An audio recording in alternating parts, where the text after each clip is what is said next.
Hey guys, I believe we should be live. So if you can see me and you can hear me, I want you to go ahead and comment on the Facebook post that you're watching this on. And for my VIPs inside of the Zoom room, go ahead and use the Zoom chat box. I've got two screens set up over here, and I just want to make sure that you can see me and you can hear me. There's going to be a lot of moving parts to this today. As you're about to see, I've got two cameras going on. I've got one here, I've got one there, and we're going to be jumping between them as I get set up, and we're doing screen sharings, and we're using this whiteboard, and we're getting everything going. For audio purposes, I'm walking around like I'm singing all day, but don't worry, I'm not going to sing. And I believe in the house, we have the one and only, the rock star Justin Dyson as well. So Justin, do you want to go ahead and say hello, make sure we can hear you, can see you? What's up, everybody? Am I good? There you go. Yeah, right. Sweet, coming through loud and clear. And I believe we've got the Queen of Amazon, Athena Severis, in the house as well. So Athena, do you want to jump on and say hello? Sweet. Oh, you're muted, Athena. Oh, I like your lights. Again. Hi, guys. This is exciting. There you go. I'm loving those lights at the back there, Athena. Very cool. I know. I'm playing with them. It's actually kind of a disco up in here. Look, watch. What? There you go. Look at that. Okay, stop. Sweet. So cool. So yeah, we've got the VIPs in the room. Hey guys, I can see you in the Zoom chat box. I can see everyone else on my screen over here on the comments. Rabaid saying yes, loud and clear. Good morning, everyone. Technology is working and we are off to a fantastic start. So with that, I've got one quick request. Justin and I just realized that we missed one sheet out of the worksheet. So what I want you to go and do right now, I'm going to go ahead and post the link again here in the comments, and I'll also drop it again in the Zoom chat as well, is I need you to go and take a fresh copy of today's worksheet that I emailed out to you earlier today. And I also posted it inside of the Facebook group as well. So over here, I'm just going to copy and paste that over. So Facebook, there you go. I'm going to pin that. Let's let that post. And in Zoom here, I'm also going to go ahead and post the link in the chat box for everyone inside of Zoom.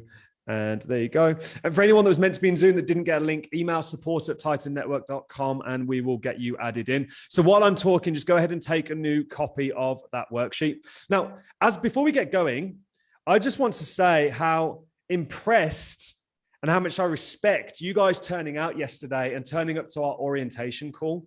Almost 60% of the group showed up live yesterday. And I've seen that almost everyone has watched the replay and has completed the actions that I asked you to complete. So yesterday we went through the 5-pillar scoring exercise.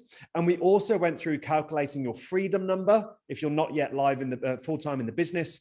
And we went through calculating your dream life number, which is ultimately what everyone up here is working towards. Many have achieved already, and giving you clarity on exactly what it looks like to achieve that, how many products you need to release, what the margin needs to be, what the daily volume target is, to give you some clarity and reality around what it is we're working towards here. Now, if this is your first day and you didn't catch us live yesterday, or you didn't catch the replay yet, I highly recommend you take an extra hour or two today and go and watch that orientation call yesterday or from yesterday. It's inside of the Facebook group. If you click guides at the top of the Facebook group, you'll find that. I've put the recording in the guides section, and complete those exercises because it really does give you clarity and context as to what we're doing this week and what we're going to be implementing. So welcome, guys. This is the official day one of our Double Your Sales Challenge. And Athena, you and I talked a lot about kind of why we decided to do this and why all the effort's been put in the background yesterday. And I want everyone to sort of go and watch that. But let's just recap kind of why we're here and what it is we're working towards and what we expect of people as they go through this challenge this week in terms of implementing everything we're going to teach them. Yeah, 100%. So the whole idea of this is really simple. We want people to be able to increase their sales, which is going to obviously affect their future, because whether you're exiting or you're building your business to be cash flow sort of an organization, whatever you're trying to do with your brand, obviously it all comes down to sales. And so this industry, as we talked about yesterday, has kind of blown up in a way where there is some life-changing, game-changing, legacy-changing potential that is here and now that we need to sort of take hold of. And so it's kind of like the guys, and we talked about this as well. It's like if you have intention and you're going with furious velocity and you're implementing and you're building and you're taking the resource and the risk and you're moving, you're able to create something that I've never seen before in any other industry. Like, this is really the gold rush of Amazon. So we wanted to put this together. We wanted to kind of open up Titan, get you guys access to the magic that we have within the network, and really just create an immediate impact by being live with you and having people like Justin, like Dan, and a bunch of our super, super rock stars that are going to be coming through here. And just the feedback from yesterday was absolutely amazing. People getting reoriented to their goals, feeling that passion again. You know, we've all kind of been a little beat up by things that have happened from COVID and craziness, but it's really understanding your why and having enough intention to move past the barriers and get to your goals. So that's really why we're here. And I'm just excited for what's to come. Absolutely. So guys, if you didn't catch yesterday, I'm just going to quickly recap the expectation this week. And that expectation is to show up and do the work. I expect you to have a product ready today to go and to be doing this exercise through that we're going to be going through today, this worksheet, and then showing up every single day, doing the work that we walk through, and then posting the result of that day's activity. So you'll have seen the amazing posts that have been coming through in the Facebook group in the last 24 hours. What I want you to do is keep up that energy, keep up that momentum, keep up that commitment, because the only person that's going to generate this result is you. But to generate that result, you have to do the work. We will lead you and we will show you exactly the 5 levers that you're going to be implementing on this product this week, but only you can do the work. And that takes commitments and holding yourself accountable to others and engaging in the group. Now, in terms of engagement, I'm just going to come over to this camera over here. Dan, you were talking to a different Yeah, I camera. know. Yeah, I see that. And jump in. There you go. Look. Okay, good. in terms of engagement, I was like, is this like a movie where we're trying to follow along? We'll get in flow, guys. We'll get in flow. The vision. This was like the visionary moment, but I liked it. It was good. Yeah, sweet. So in terms of engagement, that is the very reason why we've put the prize pool together. It's an ethical bribe. If I can ethically bribe you to engage and take part this week, I know the results are going to be 10 times, 100 times better than if you were just passively engaging and just kind of consuming everything we're going through. So this week on Friday, we will be picking winners for 2 $5,000 cash prizes. We'll also be giving away 2 full annual Titan memberships worth $10,000 each. We'll be giving away a full listing makeover, including full photography, listing copy, graphics, the lot, complimentary of our team. And also we will be sporadically giving out tickets to our upcoming event in Orlando, which is November 8th and 9th. And we will be giving those out throughout the week. And Athena, I'm leaving that job with you. So throughout the week, if we see someone that's really coming through, really engaging, doing the work in a timely manner and showing up full force, there are tickets to our Orlando November event, 8th and 9th in Orlando this year. And they're up for grabs throughout the week, but the big prizes will be on Friday. Now, with that said, the way we're going to be counting that prize draw is we're tracking everyone who turns up to these sessions. We can see that. We're also tracking everyone who does the work and posts the result in the Facebook group. That's the main trigger, because if you post the result, I know you've turned up, I know you've watched it, and I know you've done the work because I can see the end result. And there'll also be special brownie points and bonus points for the most helpful members and people just helping out in the group and really sharing their experiences. The more you put into this week, the more you're going to get out of it. So with that said, my VIPs, I can see questions.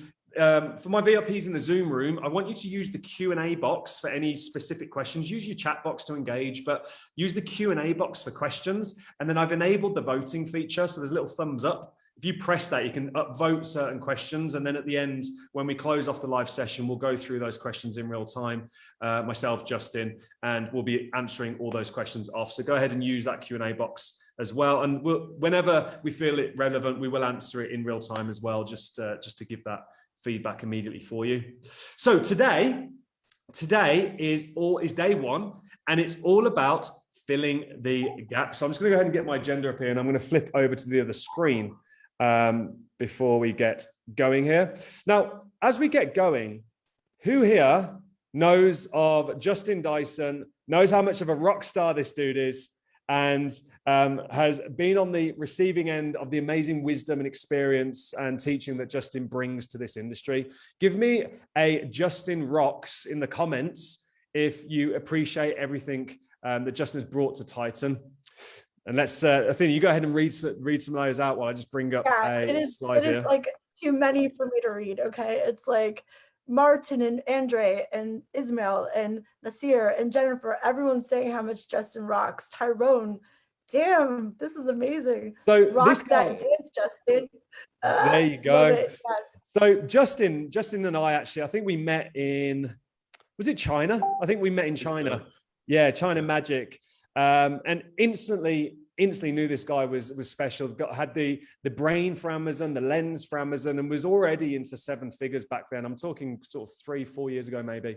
From that point forward, Justin just went on to skyrocket this business, but not like through like just throwing sort of stuff at a wall and hoping it sticks, or through sheer luck. It was always through very precise, very well thought processes and systems that ultimately led him to a multi-7-figure exit. So Justin and his beautiful wife Channing hit 6.5 million in revenue in 2020.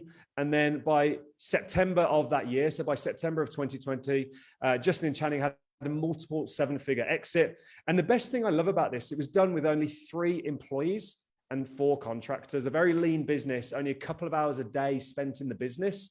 And Justin and Channing were able to scale that brand and that business to 6.5 million in annual revenue, and resulting in a nice, healthy, multi-7-figure exit. He's now the president of Titan Network, kind of the leader of the leaders, really is responsible for the day-to-day and upkeep of everything that we're going to be showing you here today, and the training and some of the frameworks we're going to be taking you through, and hands down one of the strongest operators I've ever worked with in my career. So a lot of love for this guy, and everyone here is very lucky to have him on. And wait, I get to chime in on the human aspect, please, because you talked about all his brilliant brain and systems and skill set. But I will say this about Justin is when we were in China Magic and he was an attendee, he was the kind of guy that was just out there and just helping just because he wanted to. So it's not just that he's brilliant, but he has a true intention to help people succeed and a heart of gold. And that's what we look for in all of our leaders. So yeah, so he's not just fabulous, but he's like super fabulous. Exactly. Thank you, guys. Sweet. So Justin, thank you for being here, and let's go ahead and start diving into this. So we have quite a bit of ground to cover today. And we've decided we are going to be showing you Titan's tools and the tool set that is inside of Titan Network to complete a lot of the activity that we're going to do today. Now, if you're not currently a member of Titan, you don't have access to the Titan tools, I don't want you to sit there and freak out, because everything we're going to teach you today, we've also created a quick cheat sheet for you on how to complete these actions in other tool sets available in the market. Now, the reason we're using ours is we'll get there faster. We've got some automations that aren't available anywhere else. We've got some things set up. We've designed it a very specific way, which enables us to demo this to you today. But then we will, after, if you don't have access to this tool, we will after give you a cheat sheet with step-by-step breakdown of how to complete the actions we ask you to complete. So I don't want you to sit there freaking out when you're going, well, I don't have access to that, because don't worry, we've got you. And what I am going to do is I'd be really interested to know kind of what your go-to tool is as well. And I'll put a poll in the group after. You don't need to answer that now. I'll put a poll in the group after just to kind of understand where we're at. But we are going to be moving through a few concepts today, which is why there is a recording available. And we have got together a cheat sheet that we will share with you afterwards, just so you can really go through this step by step. But don't worry, we've got you. We're going to go at a decent pace here, and we're going to break this down. So what I'm going to do, I'm going to go ahead and put my microphone over here, and just want to make sure, does that sound okay there? Can you hear me, Athena? Yeah? No. No, is that better there? Yeah. Yeah. Yep. Okay, cool. You're gonna be, right, I'll keep it in my hand. Okay, cool. Like an announcer. You're just. I know. It's the only way I could do it. I tried to get like a special mic that goes on my t-shirt and stuff, but it just, the technology failed, man. So I'm just going old school. You should just get fancy like this. See. What? Yeah, I need one that comes right down from the ceiling or something. Okay, cool. So today is all about filling the gaps. So day one, filling the gaps. And what we mean by that,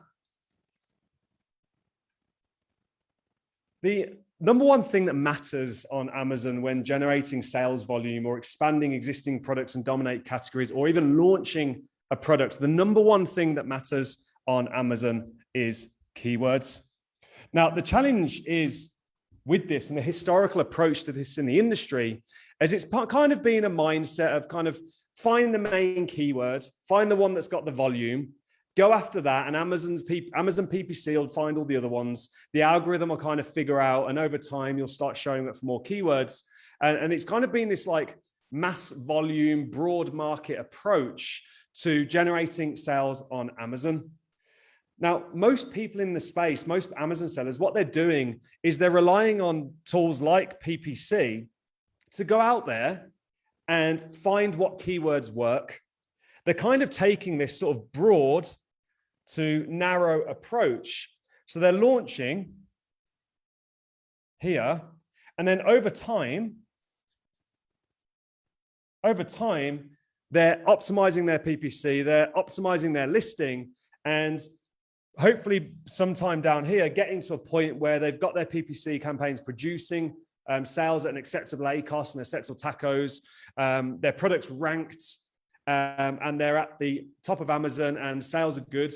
Now, this time, depending on how competitive the category is anything from 3 to 12 months, traditionally. Anything 3 to 12 months, sometimes even longer in more competitive spaces. Now, the challenge and the problem with this approach is, one, it's getting a lot more expensive to execute. PPC clicks are at an all-time high. It's more expensive than ever per review gain. It's more expensive than ever to launch keywords. And the second problem with it is Amazon is a conversion-driven engine. The algorithm is driven by conversion. So if you're putting a broad approach to your launch, what you're essentially doing is diluting that conversion metric. You're diluting the performance of your product, kind of like a greyhound racing dog coming out of the gate. You're diluting that focus because you're going broad with the aim of coming narrow. When actually in 2021, with where we are and all the data points out there, Titans Tools is collecting 9 million data points every 48 hours now. It used to take us 2 weeks to do that. We upgraded recently. It now takes us 2 days. We can get 95% of the way down here before we even launch that product, cutting out all of the wasted spend, which most people run out of money. Most people run out of budget before they even get here. They run out of budget before they really figure out what their product is and who they're serving. And they run out of money within their PPC because they're not converting. And it also gives us a much better start with Amazon because we're focusing on the terms that work and convert, and our competitors have proven generate sales. So this mindset is shifting from relying on sort of Amazon PPC and relying on this sort of timeline to find out what keywords are working, and actually just going straight there prior to launch, using our competitors' data and the tools and the way we're going to teach you to do it now, and coming out strong from day one. You hear about the honeymoon period, and all the honeymoon period is benefit of the doubt from Amazon. Amazon is a machine learning process, and it makes future predictions based on your historical data. If a new product doesn't have any historical data, it gives you the benefit of the doubt for the first few weeks or the first couple of months, because it doesn't yet have an average campaign history, an average performance history in your click-through rates in your PPC, your unit session percentage, your conversion rates in your PPC data, your click-through rate from search results to listing, your add to cart metric and your percentages there, your review velocity, your review rate. None of this data is available to Amazon, which is why it's called the honeymoon period, because it's giving you that benefit of the doubt. So why not, if let's say the honeymoon period, let's call it HM, just for arguments is 3 months, why not create the highest quality campaign history and performance history right out the gate, so you just surpass competitors and at the same time drive an acceptable ACOS, an acceptable tacos in your PPC, and overall a much better, higher quality, more focused launch. And by focused, I mean more relevant launch that's setting you up for success. So with that said, the second stage to this is once we've done that, once we've got a product launch, and we're going to show you exactly how we do this and the metrics and the data to back it, and we're established, we're kind of sat there, we're on page one, and we're looking at our competitors going, why are they doing so many more sales than me? The second step to this that we're going to cover today is something we call gap analysis. And we're going to show you exactly how to go out there and find the keywords that your competitors are selling on that you haven't yet found, and you literally go and fill those gaps. So that's stage 2 of this process. Now, doing this makes PPC way easier. It makes launching way easier. As the big boys are bidding on the big competitive terms, it makes budget management way easier. And it doesn't matter how good your product is. If no one's finding it, the people that are actually interested in buying it, the people that have shown the specific intent in your product, your type of product, it doesn't matter because you're not going to dominate and you're not going to generate sales.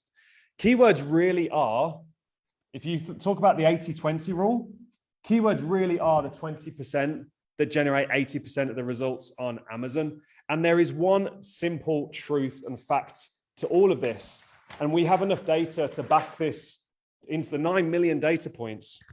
And that simple fact is the more keywords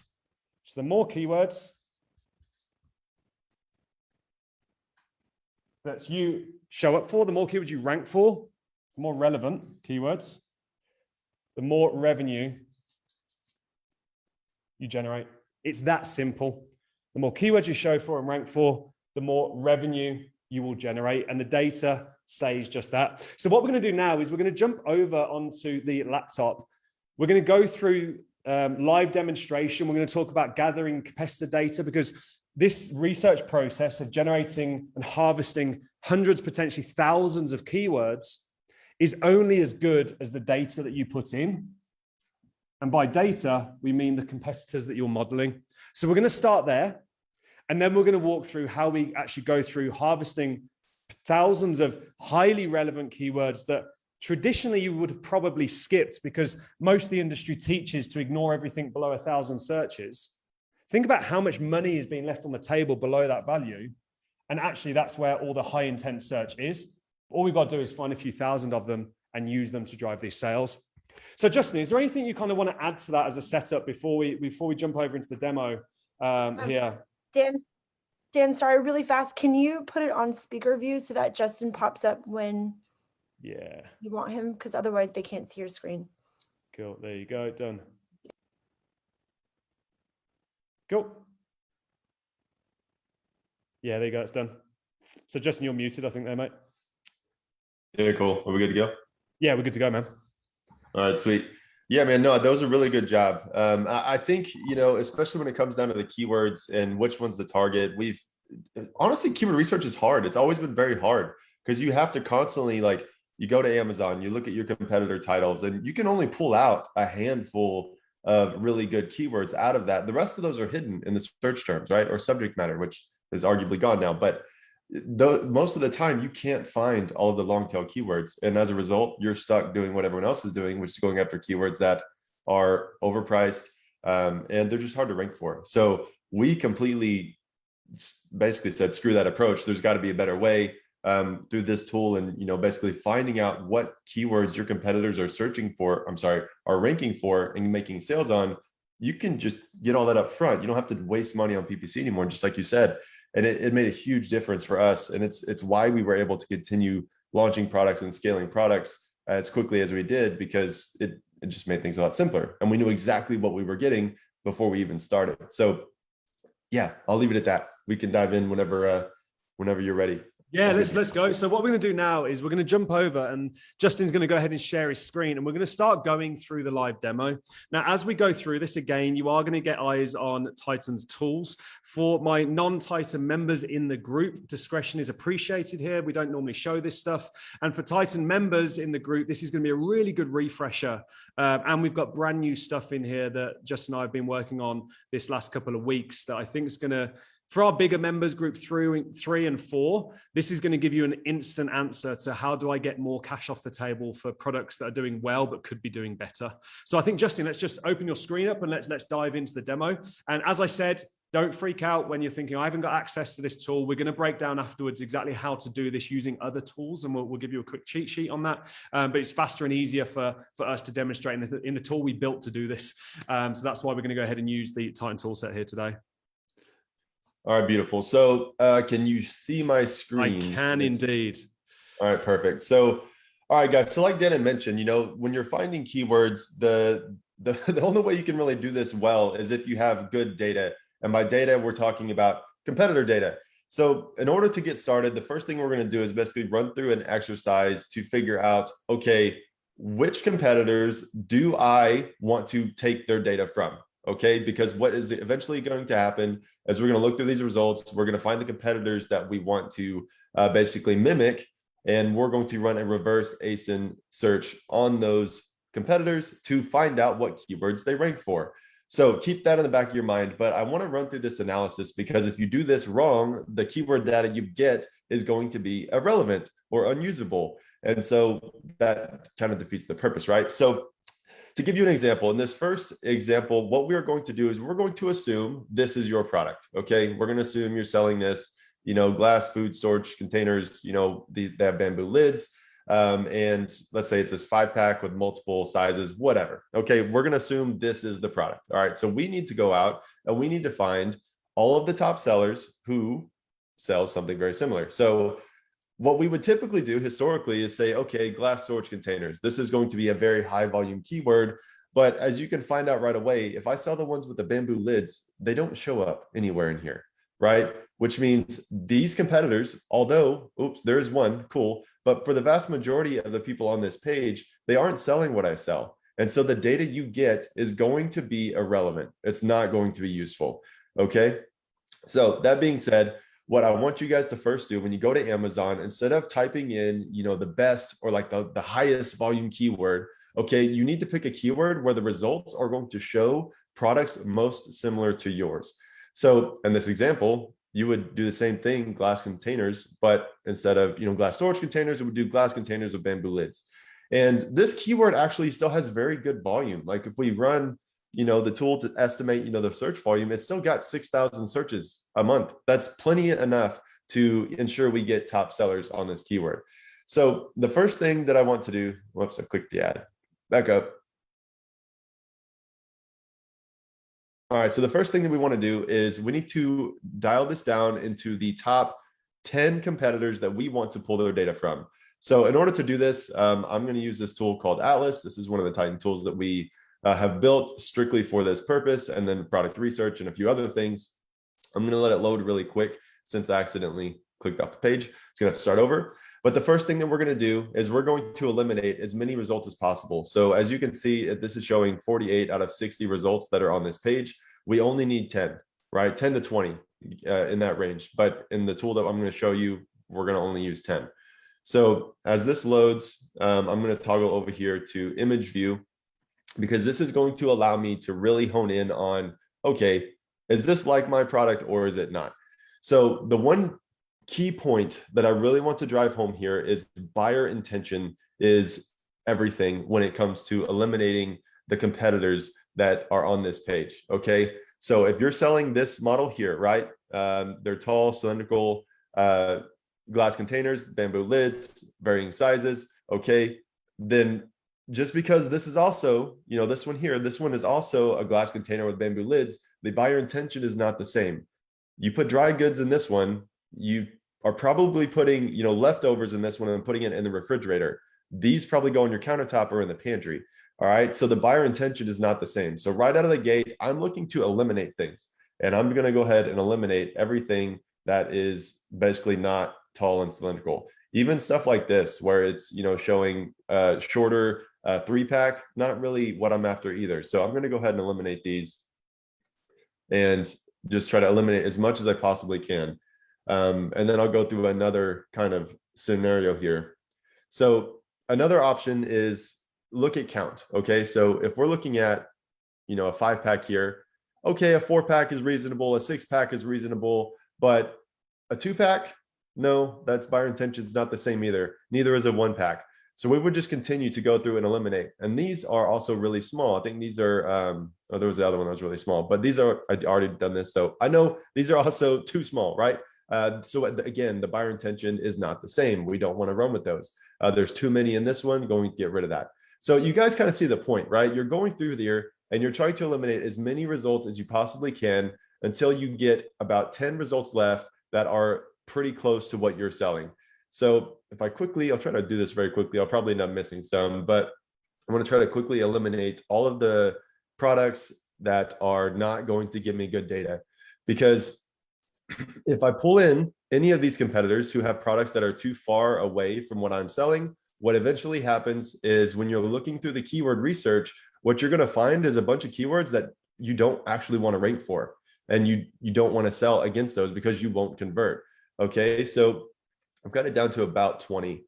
So let's leave it at that. I want to toggle over to the other view really quick. So in this view, it's really good to just at a glance quickly eliminate all of the things that you know for sure are not going to be part of it or part of what you want to study here. But the next thing we need to do is we need to go ahead and assume, okay, if this is going to be ours, right? This one's at $27.99. All right. Well, we also know that some competitors who are priced way too high or way too low, the buyer intention could change as well. So I typically like to give it around a 30%, you know, kind of, you know, grace period, or not grace period, but like threshold of, okay, if the price is higher than 30% or 30% higher than my price, I want to get rid of it. So in this case, this one's $40. That's way over. So I'm going to go ahead and eliminate that one. That one's almost the same, that one too. And 35 is pushing it. So I'm going to get rid of that one as well. And then I'll do the same thing in the bottom end of the spectrum. These ones that are too cheap, they're either going to be too small or they're going to be, you know, for one reason or another, we don't want them. So we may get rid of some of these as well. Say anything below 20 bucks, we'll get rid of that. And I'm left with about 14 results here. Now, it is important when you're doing this, you do want to make sure, you know, if you're already selling this product, you want to make sure that it is in these results somewhere. So again, we're just going to assume that this is my product and I'm going to keep it in the results. And because when we import these, we are going to make sure that we can compare our product to our competitor products. So one last time, looking through the results over here. Whoops, I need to click on this and this. Make sure these are, for the most part, what I'm looking for. Okay, again, double checking, we're good to go. So hopefully it's very clear at this point. We're looking for like. We're looking for things that are most similar, priced the most similar. And then the last thing that I want to look at here, and this is super important. This is actually really important. If you don't do this, or if you miss this point, the data you get back is going to be really poor. For any products where the revenue is below $5,000, we typically do not want to import those in. And the reason being is especially in a niche like this, where like the revenue can go well beyond 5K a month, what we have found is that if the revenue is below 5K, then generally they don't rank for any keywords anyways, which means we're not going to get any good keyword data. So I don't know what's wrong with these listings here, but for whatever reason, they don't have a BSR, and so we can't pull the revenue. So we're going to do this. We're going to have this range here. We've got exactly 10. So I couldn't have done that any more perfectly. So we have 10 results left. All right. So we've gone through, we've made sure it's like for like, we've made sure the revenue makes sense. We've made sure that the pricing range makes sense. And at this point, we would say, okay, these are the competitors we want to roll with, and we want to take their keyword data and we want to use it for our game, right? So we would click this button here, send to Titan Tools, and I'd actually send it to the Titan Tool Suite. I'm actually not going to use this example just because this would take some time to load here. So I'm going to get rid of that. But at this point, Dan, is there anything else you want to talk on in regards to this before we transition into, Yeah, you no, know, just a point really to say that whilst this we are covering kind of the basic foundation here, the reason it's so important is I can't tell you how many times I deep dive into someone's listing or into a product that they've got in the pipeline, and the setup of that listing and the setup of that product is completely wrong. And the reason it's completely wrong is the data they put into their analysis in the beginning was completely wrong. And the number one mistake I see people making is that like for like analysis. And it's not just there's 5 containers in the pack, it's the intention of the person that's going to be using that product and why they're using it. If some jars are showing really small and they've got loads of beads in them, but you can see that your product is actually bigger and holds pasta, the intention between those two products is completely different. And it's such a critical point that if you don't get this right and you don't know your product and your market and your customer and their intention, the rest of this process, all of the data is going to be wrong, because the data we take out of this process is only good as the data we put in, and the data we put in is those competitors' listings. So really just to reinforce how critical that step is and why we've covered it so quickly there. Yeah, exactly. And in the example that I'm going to walk you through, I actually left in a few bad products that we should not have pulled the data for, just so you can see what actually happens. So in any case, before we move on, I want to make sure that everyone has this spreadsheet, because as we move through the rest of this training, we're going to be inputting data into these tabs. So if you've already downloaded it, you know, it's pretty empty. There's nothing in here. And that's because we're going to be copying and pasting data into it. So, but you're going to need this open if you want to follow along. If not, don't worry. This is recorded. So that being said, we're going to start and basically move from right to left for the most part. So now that we've got some competitor data available to us, we actually need to identify some root keywords. And I want to define this a little more. Okay, so I want to make sure, let me put this in presenter view so it's a little bigger here. So I want to talk about what a root keyword is and why it's important. So we know that if we want to rank for a keyword, we need to go find out what that keyword is going to be. And ideally, we want to find keywords that have very low competition, and we want to make sure we find a bunch of those, right? Well, in order to do that, we need to find out what the root keyword is. So basically, what is the keyword or keywords that will lead to all of the other ones? All right, so root keywords are typically just 2 to 3 keywords, right? Individual words can better. It's keyword phrase, right? So in the last example, you know, a root keyword might have been, you know, glass storage containers. That might be a root keyword, right? And they usually also have very high search volume, right? So that's another key indicator. That's not always true. Sometimes the root keyword is actually so broad that there's not enough search volume on it at all, but it doesn't matter. But typically speaking, they do normally have very high search volume, and they don't contain descriptive terms in most cases. So as an example, right, if you were going to look at a keyword called muslin swaddle blanket, the root of this would be swaddle blanket, right? Because muslin is descriptive. There's cotton swaddle blankets, there's, you know, big ones, there's large ones, whatever. So descriptive terms are usually not a part of it. So, and the other thing, and this is a big one, this is the one that trips people up, is a root keyword is not always relevant by themselves, but they will lead to the relevant long tail keywords that they are essentially related to. All right, so swaddle blanket, if I did a broad search on this, which I'll show you how to do here in a minute, it will lead me to hundreds of other keywords that include the term swaddle and blanket together. All right, so that is what makes it a root keyword. All right, so it's worth noting too, some products have 1 root keyword, some have 20, but most are going to fall in that like 2 to 5, 2 to 10 range. It's very rare to find something with just 1. And it's also pretty rare to find something with more than 10. They do exist, but I'm going to show you how to find these here in a minute. So why this matters, right? So root keywords are the starting point of our comprehensive keyword research strategy. If you cannot identify what these are, you're not going to be able to identify other keywords, right? So they lead to everything else. And these long tail keywords are used for the following. And this is the whole point. We're not doing this for no reason, right? We're doing it to find out, what do we want to index for? What keywords go in our listing? Okay, we need to find that out. That's going to be the first thing. The second is, what keywords do we want to put into our PPC campaigns? So as Dan pointed out earlier, if we are letting Amazon waste our ad dollars to find a bunch of keywords that we could have found right now doing keyword research, why would we do that? Why would we spend months and tens of thousands of dollars letting Amazon waste our money when we can find them ahead of time? So we're going to find those doing this process or during this process. So, and then finally, we need to also identify what are the best keywords we want to launch products with. Okay. So we also know we're most likely not going to target a super high volume when we're launching because it's very competitive. It's going to be very expensive. And you're most likely not going to stick your rank anyways, because you don't have any reviews. So we need to find out which keywords are best, and we can do that as well.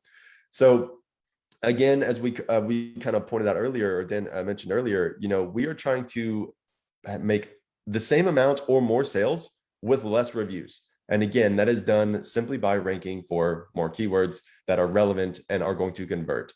All right, so how do we find these, right? So actually, I'm not going to go through this just yet. Back up. I'll come back into this. First thing I want to do is kind of walk you around this tool. So the reason we have kind of created this tool and basically how it functions, just so you understand like what it is that you are looking at. All right, so this top section here, all right, we're going to use a muslin swaddle blanket example. We're going to assume this is my product here on the far right, and it is organized in order of highest revenue to lowest, with the exception of mine, right? Which is going to be when we go through a market gap analysis, you'll see why this is. So what we can see here is, this brand, Aiden and Anais, they're doing 140K a month, and then we go all the way down to Lifetree, which is only doing 26K a month, right? So these are the top competitors for this product. Some are going to be good for finding keywords, some aren't. I left those in here so that you could see the difference. And all of this data up the top is strictly data that we pulled from this tool here. So this tool basically shoots all of its data over into this top section. And the cool thing that we did, so on this bottom section, what we've done is we've married two concepts. This is all reverse ASIN data. Okay, this basically said of these 10 products up here, what keywords do they rank for?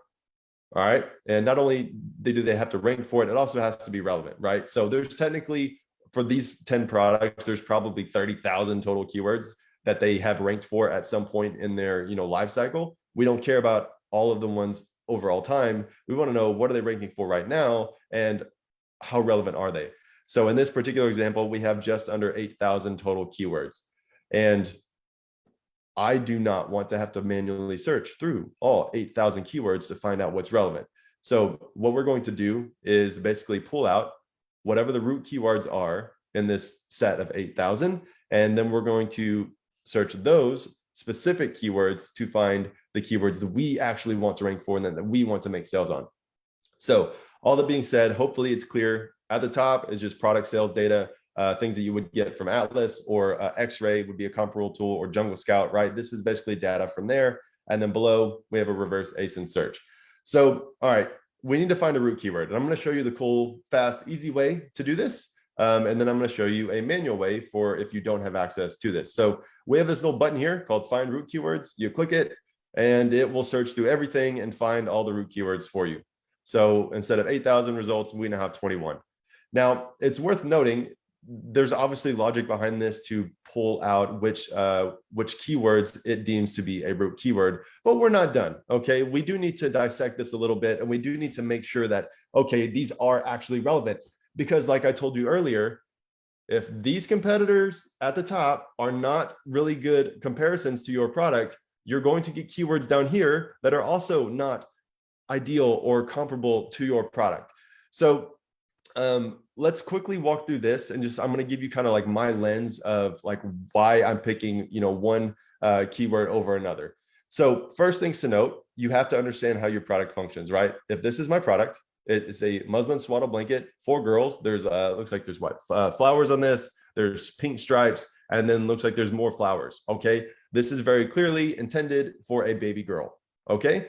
Well, down here, I can see that there's a root keyword that says boy. And there's another one down here that says boys. And then this one says boy. I very clearly do not want to rank for anything that has the term boy in it, because I do not sell a product to that. And the reason that keyword is down here is because I have some boy patterns up here, or some gender neutral patterns up here. So because these competitors rank for those keywords, well, now it's going to suggest that I also. So you have to think about your product and you have to think about how it fits into the market.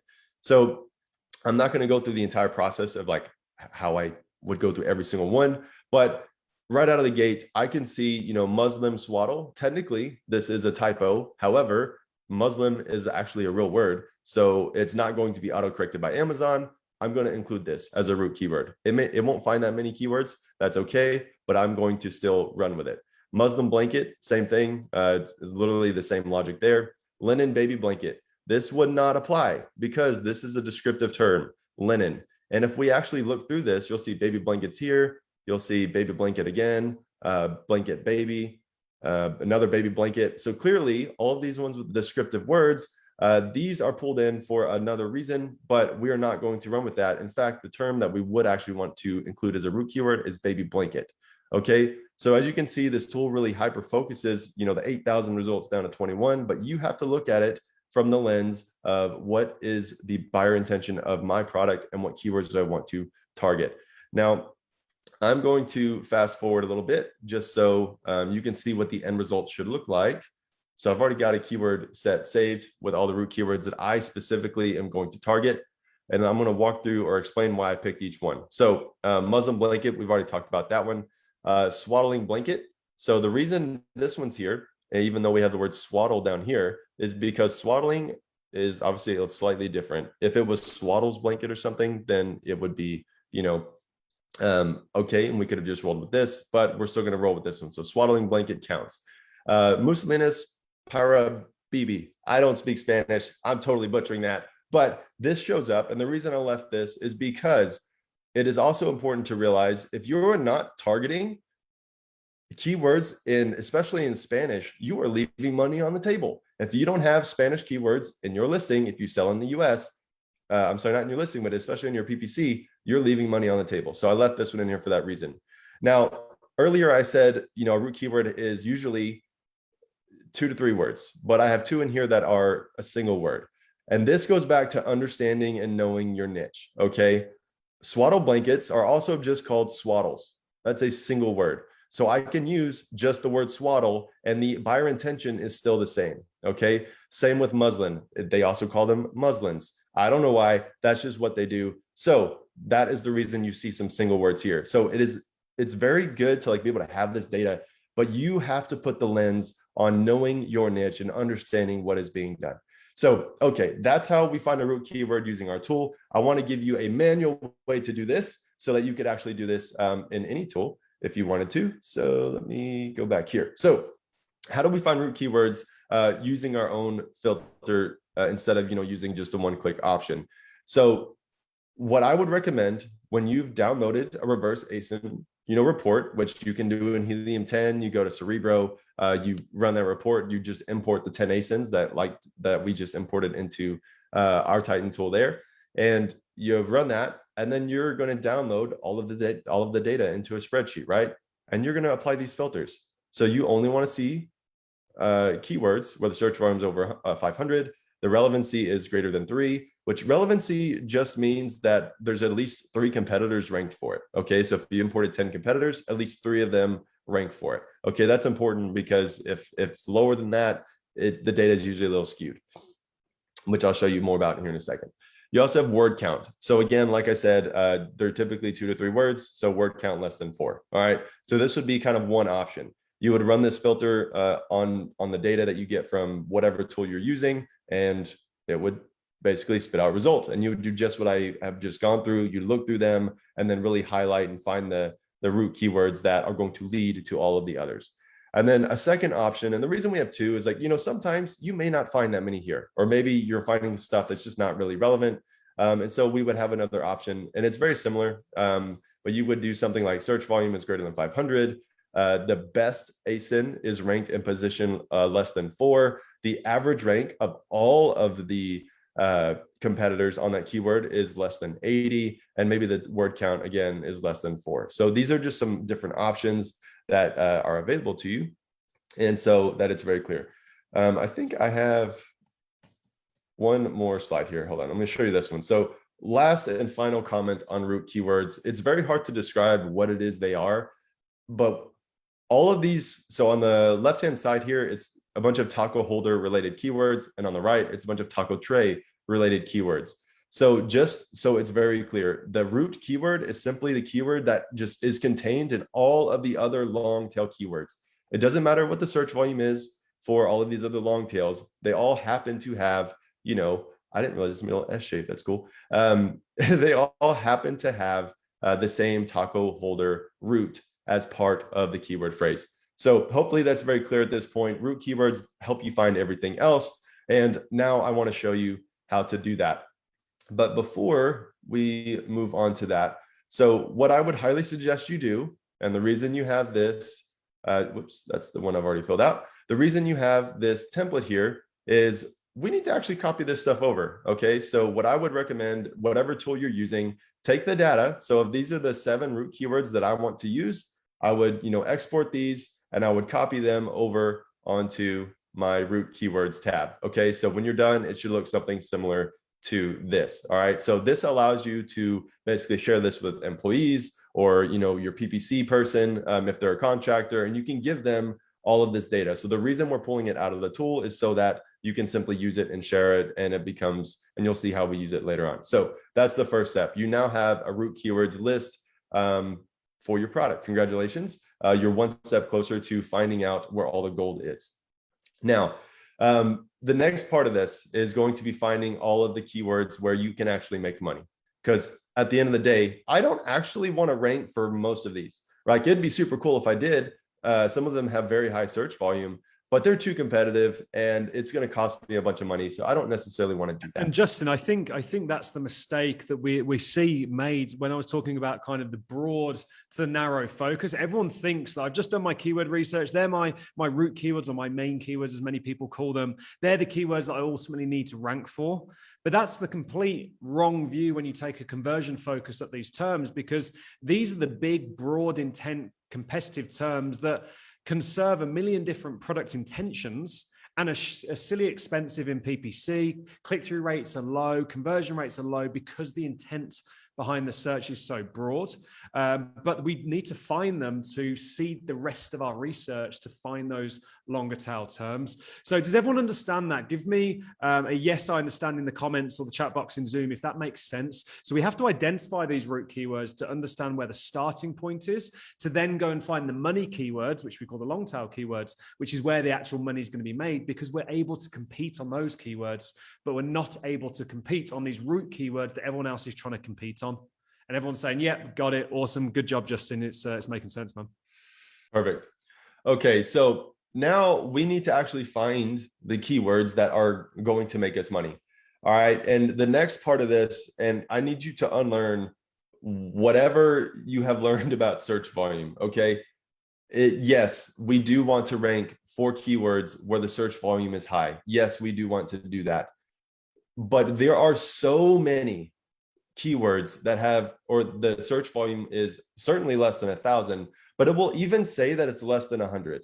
Those keywords are the easiest keywords in the world to make money on. No one targets them, and you can target them, and you're literally the only person bidding against them. You're the only person trying to rank for them, and you can quickly, and I'm talking about in a matter of like weeks, rank for all of these keywords and start getting organic sales on these keywords. So that's what we're going to do here next. So for those of you that are in Titan and you know how to use this tool or have access to this tool, again, one-click option. If I'm going to actually, let's do swaddling blanket.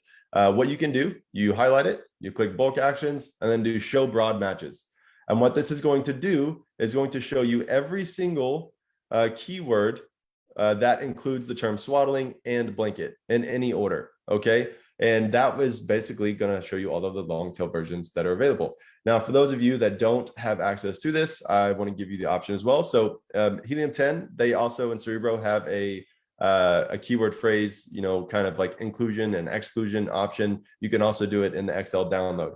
And you would simply do swaddling, comma, blanket. So basically what we're saying is we're doing a search and we need to include both words. And if you, whoops, I forgot to reset it. My bad. There's only going to be one. So redo, swaddling and blanket. So you search that, and we're looking again at our list of 8,000 keywords here. If we do that, it is going to pull up 101. So it found 101 long tail keywords that include the word swaddling and blanket. So at this point, what we are trying to do is figure out which of these keywords, which of these 100 keywords are relevant to our product. Okay, and we're going to select them, and we're going to copy them, and we're going to put them into this spreadsheet. Now, where do we do this? Before I go dive into that kind of side of things, you'll notice here in this example, this is obviously one that I've already filled out. I already have a tab called swaddling blanket. So in your template, it'll just say root keyword 1. Actually name it what the root keyword is, so you know what these keywords or where these keywords came from. Okay, so this is where these are going to ultimately go. So what we're going to do is we're going to go through this list, and I'm going to give you a few pointers on how to, one, reduce the size of this list in another example, but also like how you determine whether or not it's relevant or not. This is the thing that people screw up more than anything else. All right, so let's find some keywords that would arguably be relevant, but I can promise you are not. So first things first, what you're also, I'm not going to go there yet. Hold on. Let's one thing at a time. So as I'm going through this list, just start at the top. Okay. Muslin swaddling blanket. Is it relevant? Yes. My product is made of muslin and it's a swaddling blanket. I'm going to highlight that one. That's what I want. All right. Swaddling blankets, muslin. It's pretty much the same keyword. Okay. Yep. That one's good. This one's good. We're going to keep going down this list. As long as these are relevant and they're exactly what I want to rank for, then we're good to go. All right. Bamboo. Yes. My muslin is actually made of bamboo cotton, so we can roll with that one. Or it's not bamboo cotton, it's just bamboo. Baby girl muslin, yes, that's this keyword here, right? Baby girl muslin swaddling blankets. It doesn't get any more relevant than that. The only other keyword they could have added to make it more relevant to this product is if it literally had my brand name or like flowers or floral or pink or something like that, right? This type of keyword is freaking gold. These are the ones you're looking for. I do not care that it says it has less than 100 searches a month. I do not care because I'm about to find hundreds of these. Guys, if you find 200 keywords with 100 searches a month, that's 20,000 searches a month on keywords that no one else is targeting. Okay, so this is exactly what I'm looking for, right? Baby swaddling blankets, cool. Receiving swaddling blankets. This is one where I'm not actually sure. Okay, a receiving blanket is not the same as a swaddling blanket, and they happen to use both terms. So you simply need to make a search on Amazon and see what the results, come up with. If swaddle blankets aren't what pop up here, this keyword isn't relevant. And in this particular case, it looks like there are some, but there's not a ton. There's actually more as we get down lower on the page. So say, okay, maybe I'll keep it for now. All right, so we're going to roll with that for now. But it's very simple. You search it, you find out if it's good or not. But here's another one. So Aden and Anais bamboo swaddling blankets. This is a brand name, right? Aden and Anais is a brand name. In fact, it is one of the biggest brands, if not the biggest brand in the muslin swaddle blanket space. I think they sold for like $70 million back in like 2017 or 2018. They're a very large company, like global. So I know if I want to be relevant and highly relevant to the keywords that I'm showing up for, I cannot include a brand name. Okay, I am not this brand. I am a different brand. So I would not check the box here. All right. And the same with this next one, baby boy. Nope, I don't sell the boys. I'm strictly selling a girl blanket. All right. So as you can see, it's very simple to do, but there's one more trick that you need to add to this step to really save you a lot of money down the road. So we've already seen here, I know Aden and Anais, boy, those are the only ones I found so far. Here's one for woodland, adult.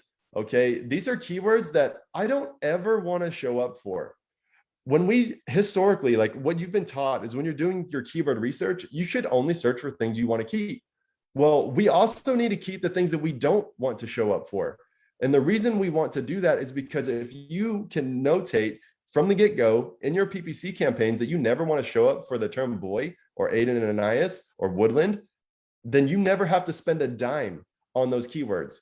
Guys, I'm telling you, if I would have run your search term report right now, I would probably find hundreds, if not thousands of wasted dollars spent on keywords you will never rank or make money on. But you won't know that because all of the automations in the PPC industry they just don't find those things, right? They don't tell you to look for one click, no sale. So what I want you to do, write the action here. Whenever you find something like this, like Aiden and Nias or Boy, you're going to come over to your negative keywords tab, and you're going to put in, either negative exact, negative phrase, or brands. So obviously, brands easiest to understand. Brands go in the brands column. The reason we are separating it out is because you may at some point want to run an ad targeting brand names. When you're launching a product or when you're trying to increase your conversion rate, this is something you absolutely do not want to do because you are not those brands and you are not relevant for it. All right. And then I've got a negative exact and I've got negative phrase. Now, 99% of the time when you're managing PPC, especially, you're only going to use negative exact. This is one of the only times where you're primarily going to be using negative phrase keywords. So the keywords that you want to put in here are typically going to be single words that you never want to show up for, no matter what, in any way, shape, or form. No way. Okay. So the term boy is never going to be relevant for my girl patterned product. Okay. So that goes here. And you can see just through this list, because I've already done this research before, there's also a bunch of things like woodland, flannel, deer, Potter, because Harry Potter was a big thing, right? Dinosaur, Velcro, purple, rainbow, all these things are irrelevant. And I never want to show up for them. I'm never going to be relevant for them. I sell an extra large blanket. I do not want to show up for small. My conversion rate will be so bad. I am sending the message to Amazon's algorithm that I am a poor seller. Please do not rank me. Like, that is not the message we're trying to send to Amazon. Okay. So as you're going through your list of keywords here, you're going to be highlighting and copying out keywords and dropping them into this list here.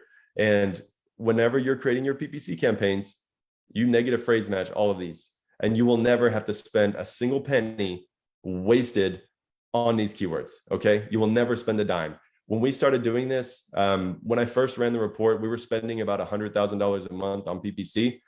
When I ran the report for one click and no sales, there was about $35,000 per month I was spending.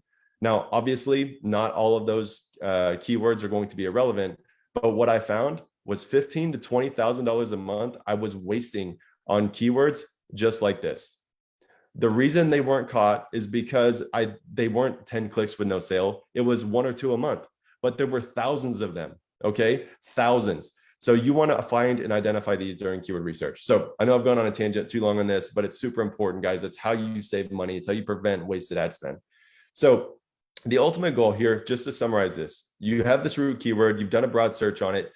You're going through this list line item by line item, and you're going to pull out all of the keywords that you want to target for your product. So let's go ahead and assume I've done that. I've gone through all 101 of these keywords, and I want to save these.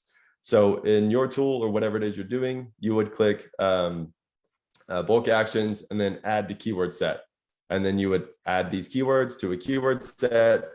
And I've already done this. So you can see I have swaddling blanket. I typically name them what the root keyword is, and then long tail or whatever the special thing that you're doing is, right? In this case, I'm looking for long tail keywords. So that's what I'm going to put in here. So you're going to save that to a keyword set.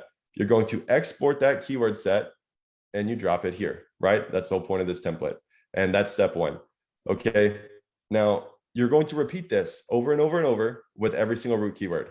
And I know it seems daunting. It seems like, oh my God, you got to go through and select all this stuff and it's going to take forever. So let me show you a few tricks to kind of help you eliminate some of the results that you see. So let me pull up my root keywords again.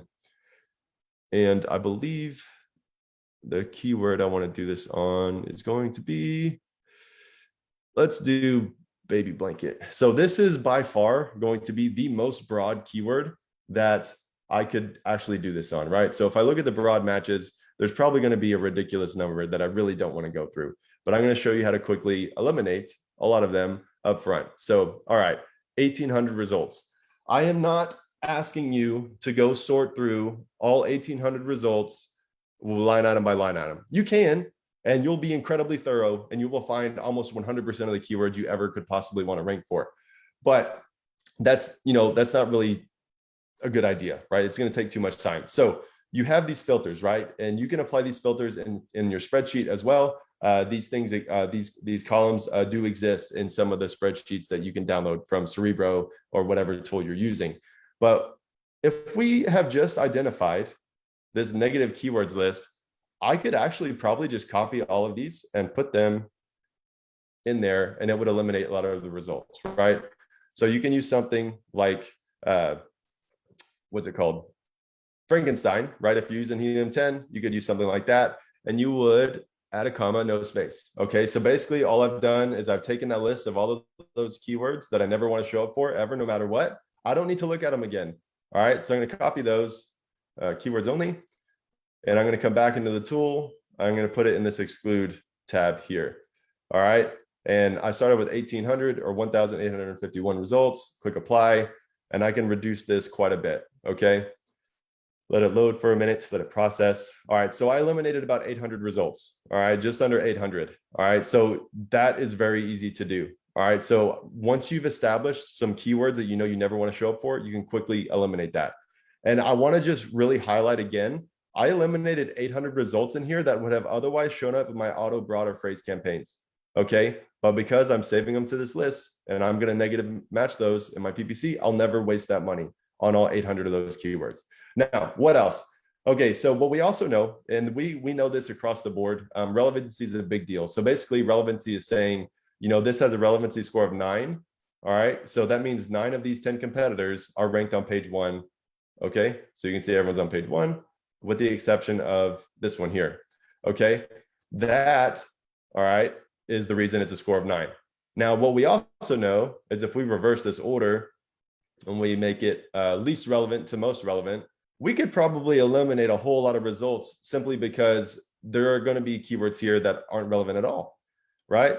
And what I want you to do is kind of look through this and say, okay, as you're looking through these keywords super fast at a glance, these are all incredibly variation specific keywords. Okay. And we can probably not even pay attention to any of them. In fact, as I'm looking through these, there's only like a very small amount that are actually relevant, right? Baby blankets for girl. Okay. Technically relevant. I could say that one if I wanted to. But for the most part, 99% of these, nothing, right? So what I want you to do is find the point in which relevancy equates to relevant keywords. Okay. So in this particular case, relevancy score is still really low. Still very variation specific keywords. All right. So relevancy is now 1. Let's see if they got any better. Amazon baby blankets, not really. More arrow. It's more of the same thing. All right, now let me fast forward. What I know is that whenever I get to a relevancy of 2, it starts to get a little better. And when I get to 3, it gets even better. So let me keep going. So many keywords are under here that are just not great. All right, so we're at 2. So let me just go back up. I went too far. Whoops. All right, so when we get to the end here, all right, so number 2. If I start looking through this, I want to see, okay, baby blanket 3-pack. That's actually exactly what I have. Okay. There's still a lot of baby blanket for baby. Okay, cool. That's a good one. Baby blanket girl. All right, sweet. I'm now finally getting into more relevant terms. Yes, they're not the most relevant as in this section, but it will continue to improve as this relevancy score goes up. So what I would do to save some time and not have to waste it going through each of these line by line, I've already gone through a ton here. Relevancy, it has to have a minimum score of 2. So we started with 1,100 results. And we can probably cut that almost in half. Yep. So now we're down to 547. So again, guys, the whole point of me showing you this is it's not about going through this line by line. It's how to use these filters to ensure that you can look through as little data as possible and still get the maximum result of finding highly relevant long tail keywords. So just to quickly recap on this particular your point, you were going through your root keyword list, right? So your root keyword list, which is going to be in this tab here. You're going to do a broad match search on every single one of these, right? And you're going to pull out whatever long tail keywords are highly relevant to your listing. And you're going to have a tab at the end of this spreadsheet for each of those. So I've got one for swaddling blanket, for Muslim blanket, and baby blanket for this particular example, okay? So that being said, the next part of this is once you've done this, you now actually have all the keywords you need. Now you have to know what to do with them. All right, so what I would recommend. Just on that point, Justin, it's going to jump in and make sure everyone knows where we're at. So we've identified the list of root keywords that we deem to be the relevant root keywords that are going to lead us to the long tail keyword, which is where the money is. And then for each root keyword, we've then gone and found the broad matches. Now, inside of Titan Tools, you click a button and it does it for you. Or if you're inside of one of the tools out there that you're using, then you just enter that root keyword, say baby blankets, a single word using a comma as Justin showed. So baby, comma, blankets. And that's going to filter down in your spreadsheet all of the words there that contain that, or in the tool that contain those words. And then using the filters, the relevancy score, and cutting out those negative terms, you're boiling it down to a list of long tail keywords that are made up from that root keyword, and essentially creating a root keyword group. And I want you to remember that name. So each one of these is a root keyword group. The root keyword was baby blanket, but the long tail list of keywords that are generated as a result of that are what we then put in the list there. So I just want to make sure everyone really understands kind of that process and what we're doing there. So we're creating that, we're harvesting hundreds, if not thousands, of highly relevant keywords for the root keyword that we identified as being the base of that search. Is everyone understanding that? Give me a yes, I'm understanding in the chat box on Zoom. Give me a yes, I'm understanding in the comments on Facebook, and understanding the position of where we're getting to. A highly relevant list of long tail keywords per each root keyword we decided was a root. And that's kind of where we're just getting to. Cool, Justin, smashing it, man. All right, beautiful. So, all right. So the next part of this, right? So we have our root keyword list, and we've gone through, like Dan said, and we've pulled out all of the highly relevant long tail keywords, and those exist in this spreadsheet now. You can arguably be done with the tool. We're still going to use it a little bit more, but for now, we're primarily going to live in this spreadsheet. Okay. So these terms here, I'm sorry, these tabs here. All right. So you have swaddling blanket, muslin blanket, and baby blanket. What we need to do first is we need to actually count how many keywords do we actually have. Okay. Basically, what are the fruits of our labor? So what you can do is basically copy all of these out, and you're going to put them in a tool like this here. Actually, let me go ahead and just do this for simplicity, or just to show you how to do it. So you're going to copy each one of these over and move them into a keyword processor, with the intention of removing the duplicates and making sure that you don't have anything that is basically duplicated. So fairly simple on this. So we're going to copy them all. And this is basically how you know how many keywords you should have in your listing, in your PPC, and so on. So as I put this in here, we want to make sure that we do this a certain way, because we need to be able to use these, right? We need to maintain the phrases. So one word and phrase per line. We want to maintain the phrases. You can protect numbers if that matters, to your particular product niche. And basically what we're left with is the total number of phrases that we have found. So for those 3 root keywords, I have 114. Okay, that's what it says here. I think it might actually have more than that originally, but maybe there's some duplicates. So I would take these, copy them. I would copy these out, just keywords only. And I would come back into my spreadsheet, go to my master list, and I would just paste. I would paste them all, right? And then this is going to be your master list of keywords that okay, if no matter what happens, I need to make sure that these go into my listing.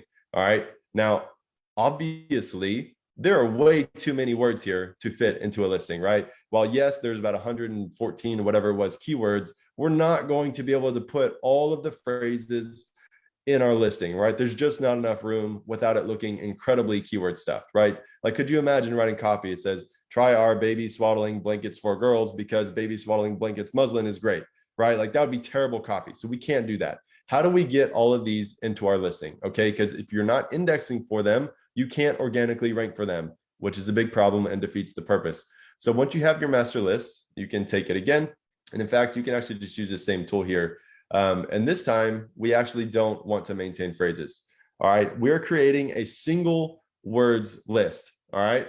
And in this particular case, there's only a total of 37 words. So out of all 114 of those phrases that we had earlier, there's only 37 unique words. Okay. And we're going to take those and drop them into the single words list. Okay. And those go here.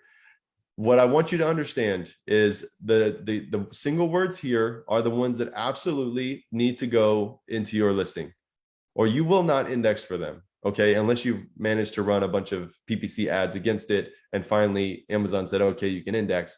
But if these are not in your listing, you will not index for them, which means you will not rank for them. Okay, which means you can't get sales on them. So this is kind of the first part. Now, if I was to go on and say, all right, I need to go write my listing, you know, you could use X-Ray does something similar, I believe. Not X-Ray. What is the Helium 10 one? Frankenstein. Scribbles, I think. Yeah, so it will actually move things over to Scribbles as well. No, Zoof's got one as well. Thing. Zoof's got a good, Zoof's got a listing creation tool, and Zoof's got a keyword database like this as well. Okay, beautiful. So no matter what tool you're using, you can do something very similar, but you take these single words, you move them over into your listing optimization tool, and you can write your listing and basically know without a doubt that you have indexed or will potentially index for every single one of those terms. So as you write, you know, your listing, it will, you know, highlight for you that, hey, ranked for it, right? So you can go on and do this all day long, right? So this isn't the purpose of the training. You can add phrases, obviously. So for the top phrases, you do want to make sure those go in here. So that being said, how do I know which phrases I absolutely do want to try to maintain and make sure that they show up in my listing, right? We do actually want to do that. So how do we figure that out? So what we're going to do is start working with this high volume keywords tab. So high volume, you can put whatever label on it you want. I consider high volume basically anything 500 searches or higher. It really just depends on how many keywords total I have. I mean, if I actually did the full keyword research, I probably would have stuck with 1,000. I don't know. But that being said, I would say in this case of the keywords that are in here, I have about, however many this is, 24. So that are at least 500 searches a month or greater. And that, on that point, Justin, just to jump in there, this is very specific to products. So when you're doing this process, you will see that some products have maybe 30, 40 keywords that end up in this list that are all above 1,000. So in that scenario, you would consider high volume 1,000 plus. In most scenarios nowadays, because a lot of those kind of categories are extremely competitive and no one goes into them, 500 plus is considered that high volume point. So it really is relevant to your category. But if this is giving you analysis paralysis, then just say it's 500 and move on. I don't want people getting that analysis paralysis about what we're saying here. But typically it's 500 or 1,000 plus, depending on the product and the category. Right on. So where does this list come from? So again, super simple. We're primarily going to work in this spreadsheet. You're going to come over here into each of your tabs for your long tail keyword list, and you're just going to sort it by search volume. Okay. In this case, it's already done. And I'm going to say, okay, well, anything that is greater than 500 searches a month, I'm going to copy the entire row. Now, this is super important because we're going to use this list for a very specific purpose later. So don't just copy the keyword. You need all of the data. So copy all the data and you're going to drop it into the high volume keywords list so that it looks like this. So again, I've already done this for the sake of time, but I went through each of these tabs, copied everything with 500 searches or more per month, and I pasted it into here. Now we've established what our single words are. So these go in your listing, right? These high volume keywords, these are the ones we should probably try to maintain the phrase on. So if you really wanted to try to maintain the phrase on these, you would copy these here. You would come over to your listing tool and you would paste those into this section, right? And that way, when you're writing your listing, you can make sure that not only do you index for the individual word, you also are going to index for the keyword phrase exactly as it is, which will increase Amazon's algorithm's assumption that you are relevant for that particular keyword. Now, it's important to know you do not have to do this on every single one of these terms, okay? In some cases, you may have a lot of terms here and you're not going to be able to fit them all in. So prioritize, and you can do that first based on relevancy. So if it's got good search volume and it's also exactly what your customer is buying, start there. And then after that, you can just go off the search volume and you can say, okay, I just want to make sure I have at least the phrase in for the most, our highest search volume keywords. All right. So that pretty much sums up how we're going to use this list for our listing. Okay. So we're finding our single keywords, we're finding our high volume keywords list, and we're going to make sure when we're writing our listing, they are in there.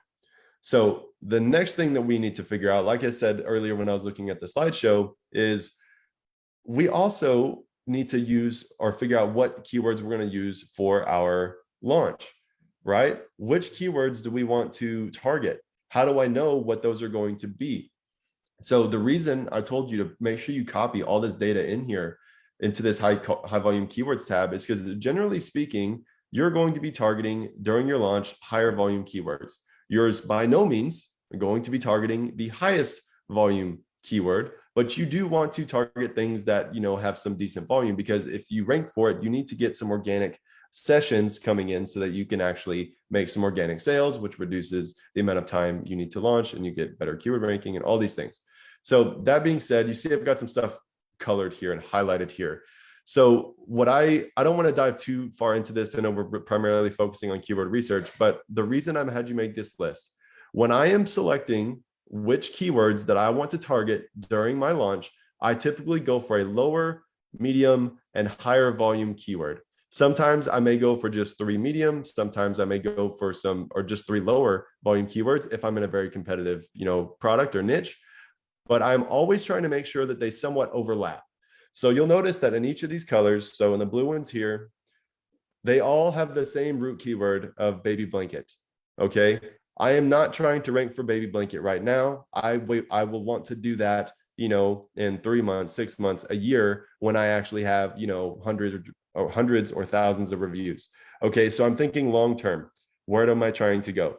So when I am rotating my keywords during the launch process, these are the 3 that I'm going to roll with. To give you another example, let's use another keyword. Let's use swaddling blankets, right? That was one of our root keywords. So swaddling blankets, this one's got quite a bit of searches, about 4,000. Swaddling blankets for newborn girl, only 852, and then only 658 for baby swaddling blankets. All right. So hopefully the concept of ensuring the root keyword is in all of these longer tails. This is how you get that halo effect. Okay. So if you rank for all these long tail versions of a keyword, your Amazon's also going to start ranking you for the root keyword itself. Now, in this particular case, I know I said earlier, like I wouldn't actually target a root keyword. In this particular case, I would, only because this is also this isn't a great or highly competitive keyword. Okay. That's why I am going after it. But generally speaking, you're not typically going to go after a root keyword. So, all right. Second one done. Just that point, just to really reiterate a point there. What we're talking about here is grouping your launch terms around an eventual root keyword that you're going to rank for. So you can see there, baby blanket would be a root keyword. You're not going to rank a product on baby blanket for at least a year, if not 18 months, maybe longer, because there is something on Amazon that I think people really miss. And that is that listing has a maturity, like a good red wine or a good whiskey that matures over time. A listing also matures, and it matures in its campaign history and ranking legacy and conversion data and Album's algorithm, but it also matures with product listings and customer questions and everything that makes that listing more compelling. You're not going to compete on those root terms until you've matured that listing to a point where it has those thousands of reviews. So people trying to go out there and compete on these root terms with 10, 20, 100 reviews, and the next guy's got 5,000. It's a failing game, because one, the intent's so broad. So it's diluting that conversion, it's diluting that hyper relevancy, so the click-through rates and everything's so lower, as I explained, but also you're just not mature enough as a listing. So by picking these longer tails, when we're sort of targeting these groups, as Justin's explained here, there's different colorings there, and I might be jumping ahead a little bit, but the idea is that you would take multiple attempts, because you're never done launching. Launching is a multiple stage process, and you're constantly launching, and you target groups of long tail keywords that make up that route and get that halo overlap effect, because ultimately each one of these long tail keywords contains that root keyword, and over time you're indexing and ranking that route at the same time. So I just really wanted to make that clear. Just, I don't know if there's any other way of explaining that, but kind of the halo effect around grouping the long tails around the route, and then targeting a group and going group to group kind of in your launch. Yeah, dude, exactly. I mean, I can't say anything else on that. I think that's really solid. So, all right, just to quickly recap too. So at this point, we have our listing keywords. We know what keywords we want to index for, and we know which ones we're putting in our listing. We now have identified which keywords we want to target during the launch phase of our product. And the last tab here is PPC keywords.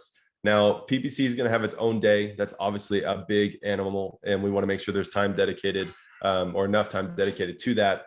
But the other reason and the final like major component of why we did the keyword research this way is we're somewhat changing the philosophy on how you should set up your PPC campaigns and what keywords you should target. So this isn't going to be like a perfect example. All I've done in this particular case is I've taken each of these tabs over here, right? Every one of my long tail keyword tabs, I've gone through and I've separated them between high search volume, in other words, 500 searches a month or higher, high search volume keywords for the root keyword swaddling blanket, and then the low volume keywords that include swaddling blanket. And they're split out this way, right? And I've got them broken down into multiple groups if needed, just so that there's not too many in each group. And I did this across the board. And the main thing that I really want to drive home with this, the whole point and kind of the reason we went through all of the effort of finding these keywords and noting down these negative keywords here and the brand names here is so that you do not have to waste money on PPC anymore when you launch a product. All right, I have an example at the end showing you how I did this and what the effects actually look like. Okay, when you actually put every single keyword in your campaigns. We're not starting our campaigns with 5 to 7 or 50, 30 to 50 keywords. We're starting with every single keyword we find. That is why it is so paramount that as you're going through the research, these have got to be highly relevant, not kind of relevant, highly relevant. Okay. So that being said, this is kind of where we're changing the philosophy on this. All right. So again, and we're going to go into a lot more detail on this on Thursday. We're going to break this down. We're going to give you exact parameters. We're actually going to take this structure a bit further on Thursday for you. So this is kind of like the simple approach. And then we've got an advanced approach, which is a bit more management. But Justin, I really wanted to kind of get your mind thinking about high volume, low volume, competing by bringing together hundreds of low volume terms that are easy to compete on, high click-through rates because of the really high intent and the relevancy and the specificity and the alignment with your product, but then also being relevant for those higher volumes that we know drive the volume of sessions. So take note of this, but don't get too caught up in this today, as we are going to be going through this in detail on Thursday, but just be aware of what this is. Exactly. So, all right. Do you think it's a good place to cap it for the PPC part? I don't want to get too crazy. I don't want to go any deeper into that. Just understand that we're going to be changing the approach and the structure to PPC a little bit. And this is kind of the foundation for that. And the reason we've kept it in this keyword research sheet is, as you can see, you very quickly then get to a point of organization and depth and of harvesting hundreds and thousands of keywords that you've never previously got to because you've stuck some root keywords in there and you've relied on Amazon's PPC algorithm to go find the rest for you, or you've randomly selected some out of a list of keywords that one of these tools produces. So guys, are you understanding the foundation of what we're talking through here in terms of going 95, if not 99% of the way to finding all of the highly relevant keywords that are making your competitors money and sales that you would never see otherwise, because you're not looking down into the hyper relevancy of those terms and you're just kind of sticking to the big root terms that you expect to drive your sales?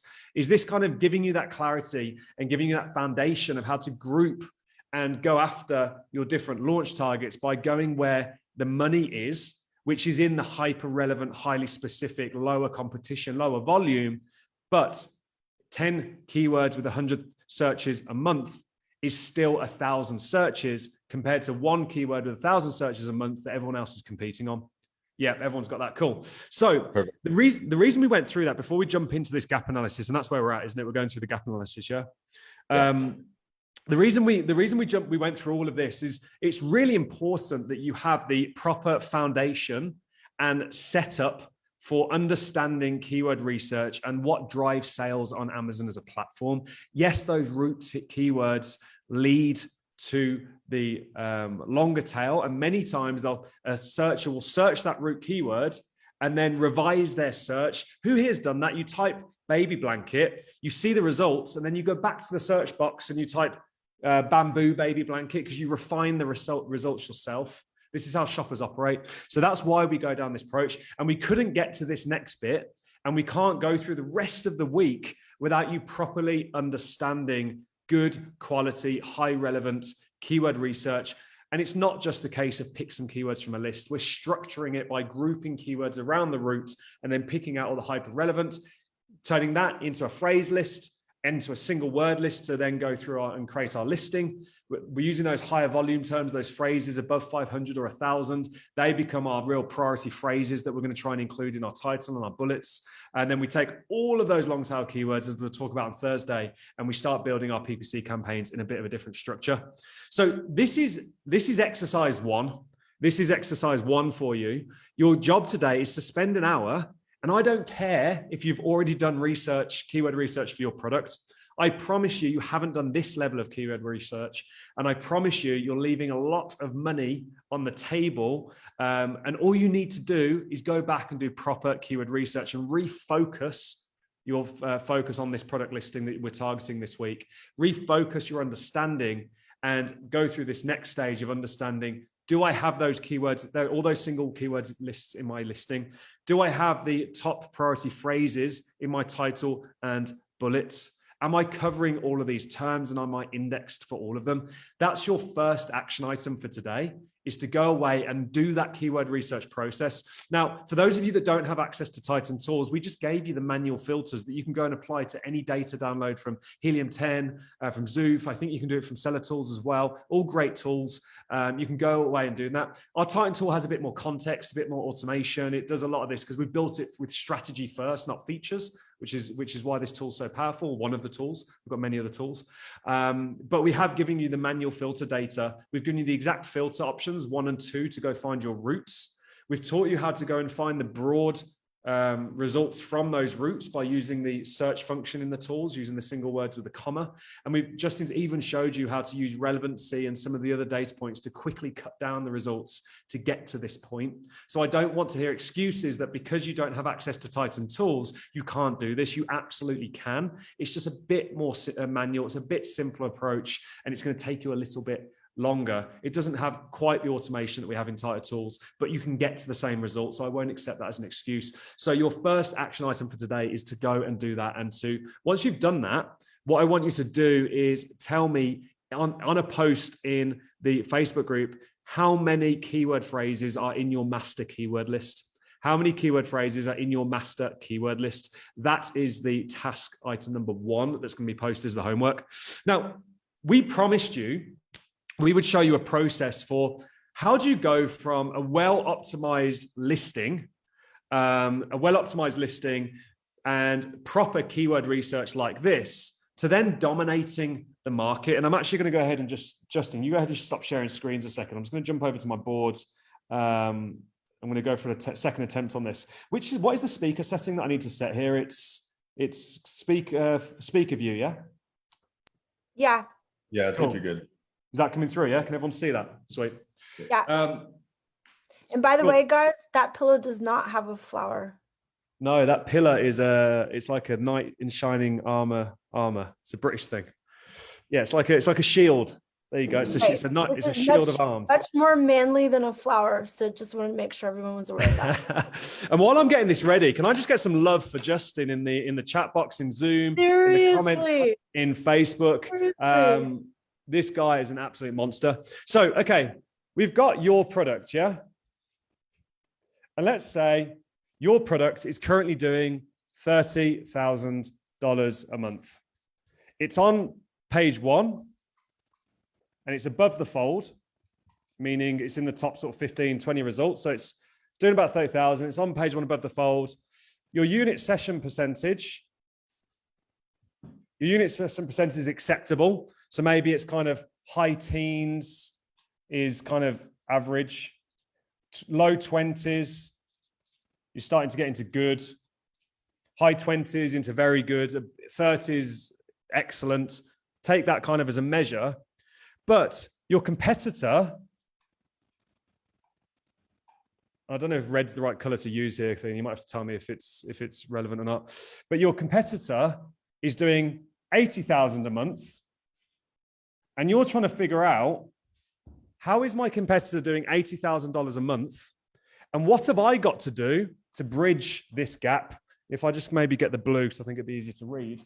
What have I got to do to my listing, to my market, to bridge the gap from where I currently am at 30,000 a month to where my competitor is at 80,000 a month?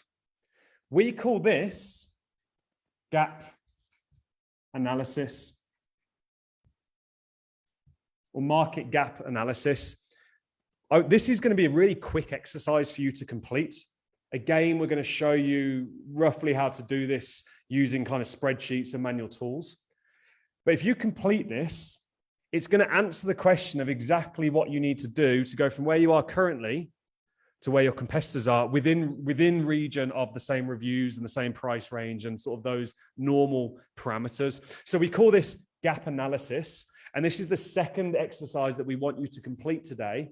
And if for our bigger sellers on the call, if you run this against every single product in your catalog, I promise you, doubling your sales will be a walk in the park. I promise you. All you need to do is complete this gap analysis process, bridging the gap from where you are now to where you're heading. So Justin, let's open up these screens. I just really wanted to visualize that and kind of show you your products, competitors' products, and how do we get from A to B and bridge that gap in sales. So go ahead, Justin. Let's talk through kind of what we're seeing as the data, and then we need to make sure that we do a good job of relaying this back to kind of data that you can download elsewhere. Right on. So like Dan said, guys, the whole point, right? We walked through the keyword research portion, and that's definitely important. That alone, like I've done, I don't know, dozens of audits on different seller accounts and search term reports and things like that. In 99% of the time, this is what's wrong with someone's product.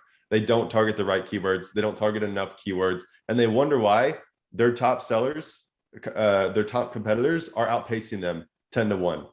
If you aren't going to target the keywords you need to get traffic, you can't get sales from that traffic. All right. So that's kind of the key here. And it's not about search volume on an individual keyword basis. It's about search volume on the whole, every single keyword combined. That's what is so important here. So the same concept carries over into this whole market gap analysis. So really quick, this tab over here, right? There's two tabs. You have gap analysis and then you have gap keywords. So we're going to be going through this. So the first thing I want you to do, just to give you a very quick snapshot of like, where do you sit? Like, how do you stand up to, you know, your competitors? So the first thing we need to figure out is how many total keywords are at our disposal. And in this case, there's 7,895. So we would type in 7,895, right? That's how many keywords we have. And then we have our market depth and then our competitors' market depth. So first of all, what is that, right? So market depth is basically stating of these 7,895 keywords, how many do you rank for, right? On page 1, right? Or in positions 30 or less. Okay, so that will give you an idea of what you're on page 1 for. And you can see here, if we're assuming that this is my product, it says it's 21 and a quarter. So my market depth is I rank for just over 21% of the keywords in, whoops, let's do that. 21%, all right, of the keywords that I have access to, okay? And if we wanted to give that an actual number, I suppose you could say it's 1,678. So if you wanted to look at the actual hard number, you can. So 1,678. So that's 21% of this number here. Now, what do your competitors rank for? Now, when you're doing this analysis, I would highly, highly recommend you only include competitors who are selling about your same level or greater. All right, because if we know that the more keywords you rank for, the more sales you have, well, we need to make sure we're comparing ourselves against competitors who have more sales than we do. All right, so that being said, there are going to be some exceptions. So let's take a look at the first exception. We have Aiden and Ananias, right? This is the top competitor, 140K a month. I'm at 27,968, 28K a month. But when I look at the keywords here, they're not really ranking for that many more than I am. Okay, so the first thing to note, you kind of want to exclude any very large brands like this. They get most of their sales from their brand name, not necessarily from all the keywords on Amazon. And you'll find this across the board for a lot of the major brands out there. So just keep that in mind. But when we come over here to this one, Up Simples, this brand, they have two other top sellers. One's at 100K, the other's at 85K a month. Their market depth is arguably double what mine is. They rank for almost double the number of keywords I do, or they do rank more than double in one and not quite double in the other. So clearly, the reason they can sell, what is that, 3 to 4 times, give or take, as much as I do, you could contribute to the fact that I simply don't rank for near as many keywords as they do. Not only that, they also rank higher on page 1 than I do. So what we're trying to establish here is we're trying to figure out, okay, what keywords do my competitors rank for that I don't, and where do they rank in comparison to me? So that being said, if we've established I rank for 21% of the keywords, my top competitors, they are selling basically double than that, right?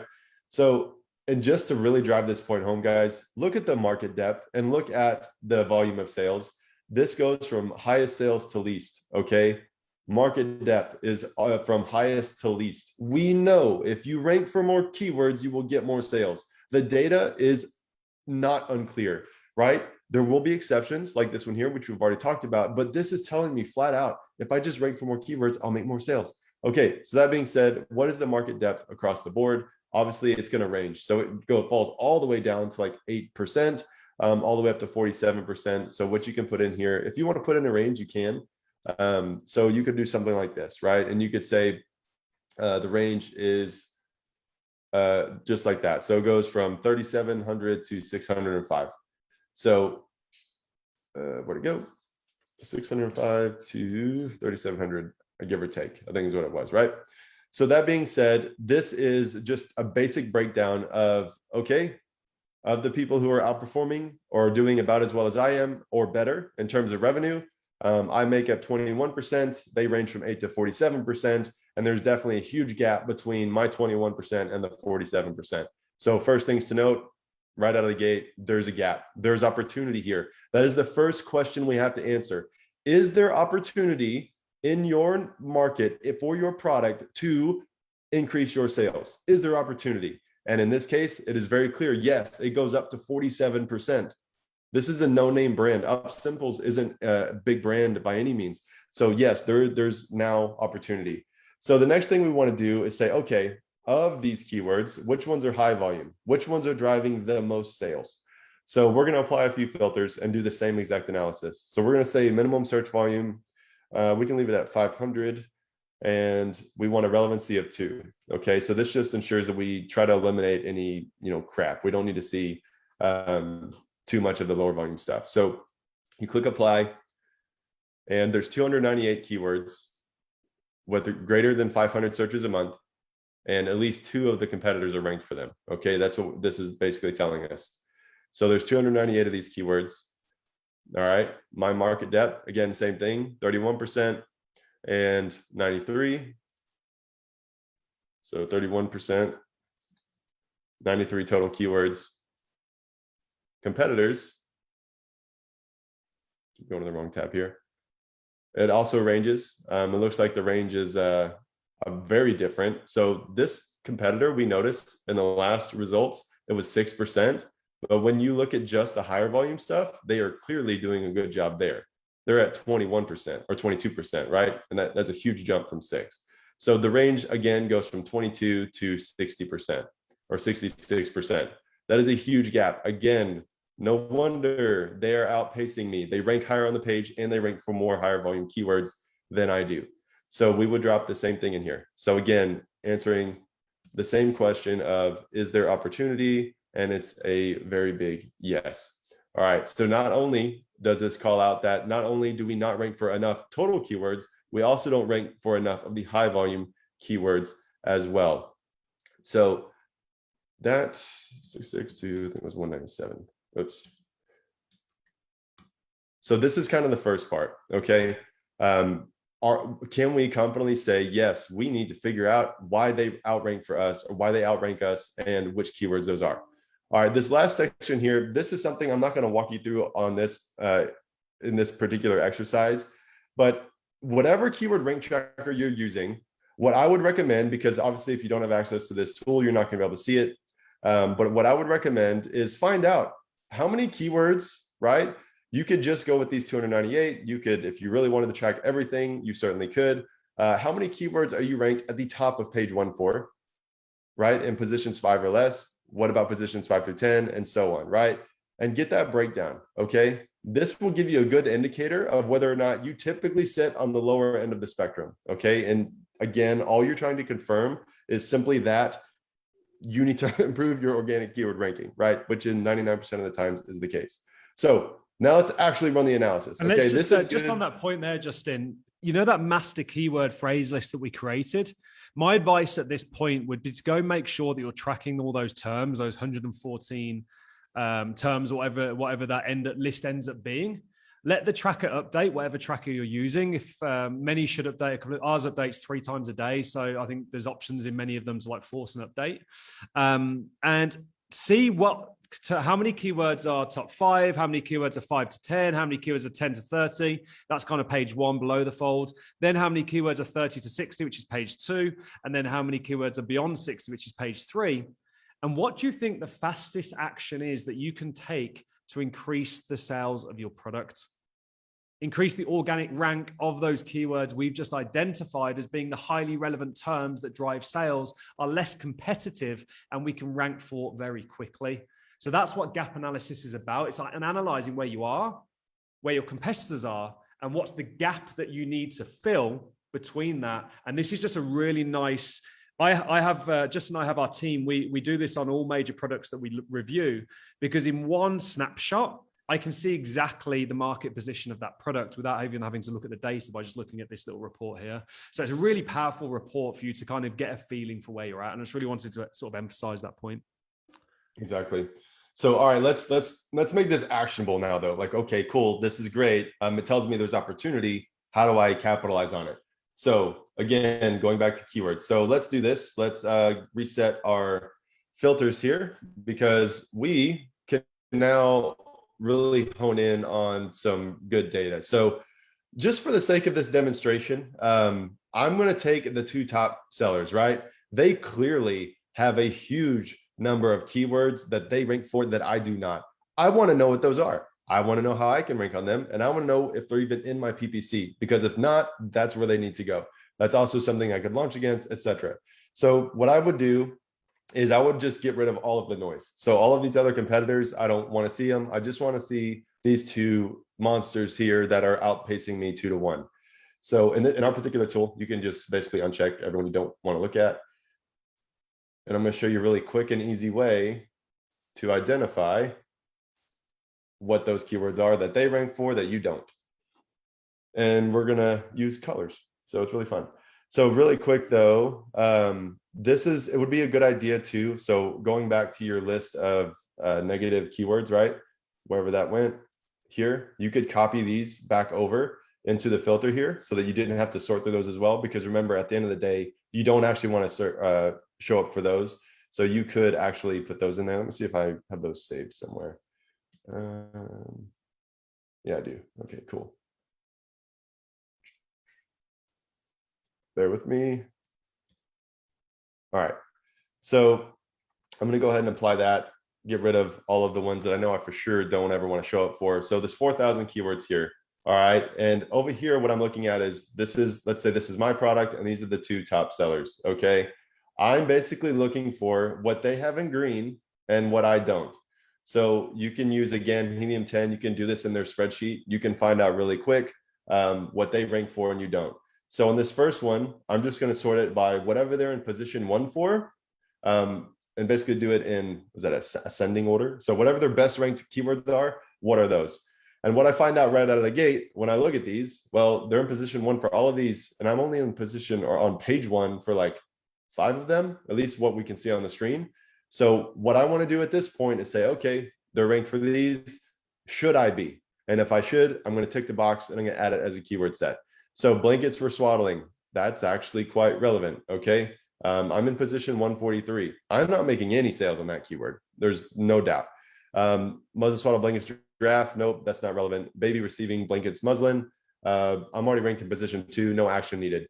That one, bamboo wrap baby. Nope, not relevant.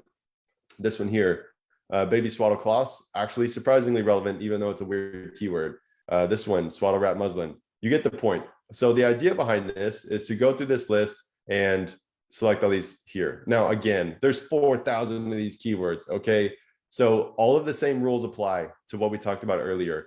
You can also do something like best ASIN rank and say, I only want to see what they're on page 1 for. I don't want to look at anything beyond that. How many total? And there are, yeah. So there's still 3,000. All right. So between the three of us, there's still 3,000 keywords that are ranked on page 1. If that's too many, which I certainly think it is, let's start with the highest impact, right?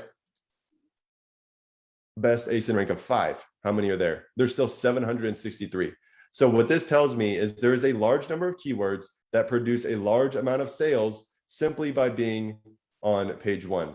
Now, again, relevancy, because some of these keywords I think are not going to be that relevant. Let's make it a relevancy of 3, and we can really hone this list. All right, still 263. So same concept. We're going to go through this list, highlight the things that, not that one, that are relevant, and we're going to add them to a keyword set, right? So click on that, click bulk actions or whatever you have in your tool, whether it's copy paste, whatever, add it to a keyword set. And you're going to take that keyword set and drop it into this gap analysis, gap keywords spreadsheet. So same thing, you're just copying the whole report over. You're going to make sure that you also have the data to support it as well.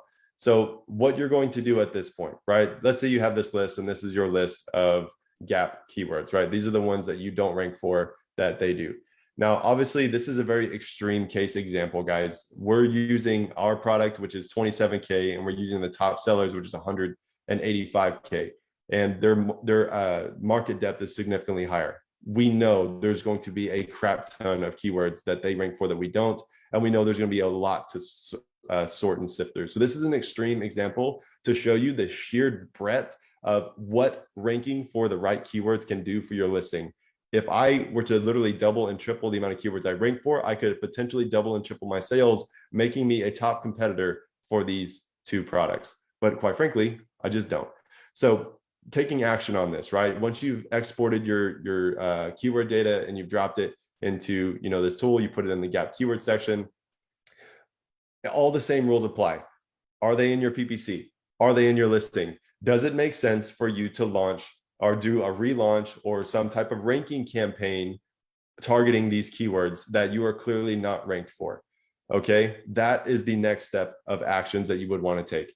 That's not really the point of this particular conversation. Yeah, and just to really drive that point home. So we've identified the list of gap keywords that our competitors are ranked for, that we're not, that are deemed highly relevant, long tail, and are fairly easy to rank for. And we're obviously going to start with those ones first. So we're creating this list of targets. Now, before we go out there and start running rebates against these keywords, we first need, and driving massive amounts of PPC, we first need to make 2 checks. Are they currently in my listing? The fastest way of doing that is import your listing into a listing tool like Scribbles in Helium 10. Zoof's got a good listing tool. Inside of Titan Tools, you've just seen there, you can import in 1 click. Copy that list of phrases in and let the tool tell you whether you're finding those phrases and those single words inside of your listing already. If you're not, make sure you add those words in so you're at least indexing for those keywords that you've identified as gaps. So the exact same process as what we went through originally, where we create that phrase list, we create that single word list. Do that with the gap keyword list and make sure it's in your listing. The next thing we want to check is, do I have that in my PPC campaigns? Now, again, we're going to talk about PPC campaign structure on Thursday, but a really fast way of doing that would be to download your search term report and start doing some search and finds inside of Excel. So where you can like Control F or Command F and you can start looking for words. Just go in and just see if you have them targeted, or you can go inside a campaign manager inside of Seller Central and look through your campaign structure and actually look for those terms. But we really need to identify, do I have this in my listing? Do I have this in my PPC campaigns? If I do have it in my PPC campaigns, how is it performing? Am I bidding aggressively enough, etc.? Do I need to run some rebates against this or whatever ranking strategy you're using to speed up the ranking process and start filling these gaps? Now, when you're identifying which ones you're going to target for launch, you've also got to take into that market view of, is my listing mature enough to compete against this term yet. So have a quick look at the results on that term. Make sure that you can in fact compete on reviews. You're within a similar price range and you are in a position to compete. And I don't know, Justin, if you kind of want to talk about that a little bit, about how you kind of take this keyword, this gap list of keywords and start actually breaking it down. And if you've ever heard myself, Justin, Andrew, Lydon, anyone talking about always be launching, yes, we're talking about always launching new products, fastest way to grow, but you're constantly always launching your existing products against new sets of keywords. But instead of randomly picking keywords out of the keyword tool, take the gap analysis approach and go fill those gaps in the market. Hence the name of today's workshop, Filling the Gaps. So I hope that really makes sense. But Justin, I don't know if you want to sort of touch on that point of kind of the appropriate way of approaching which keywords we should launch, we should go and try and fill. Yeah, and that's a good point. So in this first example, like what I was really going for is like, okay, I want you to see like just the sheer number that are missing, right? And that's essentially what we've shown here. But to Dan's point, to be fair, I would never be able to really compete with these people, right? Or these sellers at the top, right? So when we're looking at I call it the credibility of your listing. Like, is your listing credible to the marketplace to say that, yes, you deserve to be purchased over these other sellers that are outpacing you? So if we're going to compare and contrast to say, okay, who should I actually compare to? It's not going to be UpSimples or Aiden and IS. We would want to find someone who's closer to my revenue number. It could be about the same. It could be a little more. It could even be a little less, even if so long as their market depth was higher. So what I would do in this particular case, if I was actually going to try to overtake the market, generally when you're doing this, what you're trying to figure out is, okay, who's the next competitor that I need to basically out position and outrank and see what goes on there. So when I look at this, I have to do a few things. One, look at reviews. So this is certainly going to be something that is a factor. It's not the end all be all, but it just in the grand scheme of things, I mean, they've got 5,000 reviews. I've only got 1,500. And then Hudson Baby, again, another large brand, they have 6,200. Okay. But then when you look at this, Comfy Cubs, 512. I have 3 times as many reviews as they have, and they're making $60,000 a month. They're making double the sales I am. Okay, if we're talking about credibility, I am technically speaking more credible in terms of reviews. I should be able to compare or to, hopefully move myself up in the chain closer to this 60K mark. Now, it's also worth noting too, I'm selling a 3-pack. They have a 4-pack. They're going for the value play. They're also priced a little bit lower, and that's understandable. But it still stands to reason they outrank for me or have ranked for more keywords than I do. So if I was going to compare myself to just one listing with this set of data, it would be Comfy Cubs. All right. They have more revenue than I do. It's a little bit of a stretch. Doubling is not necessarily as much as far as I want to go. I would much rather look at Hudson Baby. The only downside is this is a big name brand. And as a result, they don't rank for a lot of keywords. So again, this would be considered bad data, right? One of the reasons I included it in here, so you can see if you don't do a good competitor analysis from the get-go, it makes it harder to do all these things later. So in this case, we're going to take Comfy Cubs and we're going to see what we see. So I've gone in and I've only got these 2 results. Okay, so it's just the 2 of us here, 4,300 entries or potential keywords to look through. So again, let's start with, let's say, I don't know, 1,000 searches, right? I want to go up to like the highest, higher volume keywords here. Relevancy, let's keep it around a 3. And then I want to make sure that all the keywords are on position 1 or on page 1. Well, what'd I do? I messed up something. Try lowering the volume or the relevancy. Let me just reset it. I think I might have clicked something. I was hopping around back and forth. Oh, there we go. Okay. Filters, best station rank, position 30. Start there. All right. Yeah, I don't know what it was. All right, relevancy, let's keep it at 2. Oh yeah, that's why, because there's only 2 of us. So relevancy. Yeah. All right. So in this case, it didn't really reduce results, but I can go in and do the same thing that I showed you guys earlier. Okay. Where do they outpace me? You could definitely add the search volume in there. You could drop the relevancy because there's only 2 of you and just put the search volume as a min of say 500 and then take this relevancy out. Valid point. There you go. All right. There. All right. So what we see right out of the gate, right? So if I sort Comfy Cubs by, their best ranking product, I can see, dude, there's so many keywords where I am not even remotely close, right? So this is a clear gap between, okay, they're beating me because I don't rank for the keywords that they're making money on. We know they're making money on these keywords because they're ranked in position 1. Okay, you don't rank in position 1 if you don't get sales on that keyword. Look at that second key. If you look at that second keyword there, cotton muslin swaddle blankets, yeah, exactly what the product is. The Kids and Such product's got 1,500 reviews. This competitor, Comfy Clubs, has got 500 reviews. Yet, Kids and Such is in position 153, which is like page 7 or 8 or something. I don't even know. Yeah, Comfy Cubs in position 1. And the estimate on this is 535 searches a month. How hard do you think, guys, it's going to be to rank that listing against that keyword? How hard? Give me some comments in the chat box. Give me some comments on the post in Facebook. How hard do you think that it's going to be to rank Kids and Such's products, the product we've been using this demo, against that keyword there, cotton muslin swaddle blankets? It's clearly driving sales for our competitor. I'll skip to the answer. It's going to be very, very easy. And you're looking for opportunities like this. You're looking for opportunities where there's another one there, muslin swaddle. It's obviously a mistype. Currently sat in position 33, which is the top of page 2, roughly, maybe bottom of page 1, depending on the page template. Nearly 1,000 searches a month. Again, this competitor has a third of the reviews that we have, yet they're in position 1 for the term. Don't you think that there is some easy money left on the table? And this is gap analysis. So the reason Justin showed you that initial sort of example of the big players was just to show you the sheer volume of keywords. But what you're actually doing in this process is the way we teach product selection in Titan. Our Titan members will know this. Think of it like climbing a ladder. When you enter a market, when you launch a product, all you're doing is looking for an entry point, kind of like a surfer catching the wave on the back of a wave when they go surfing. You're just looking for an entry point to the market to then catch the wave, get in, and then grow with the momentum of that category. Now, as soon as you get to kind of the tier 1, the level 1 of that ladder, you're then looking around you and going, well, who's the next ring on the ladder? Who's the next step on the ladder that I can go after and take over? And that's what we've just done here. Comfy Cubs is the next step on the ladder to taking over this category and dominating this category. And what we're doing is we're just analyzing the gap between where we're ranked across the number of keywords that are relevant and where they're ranked.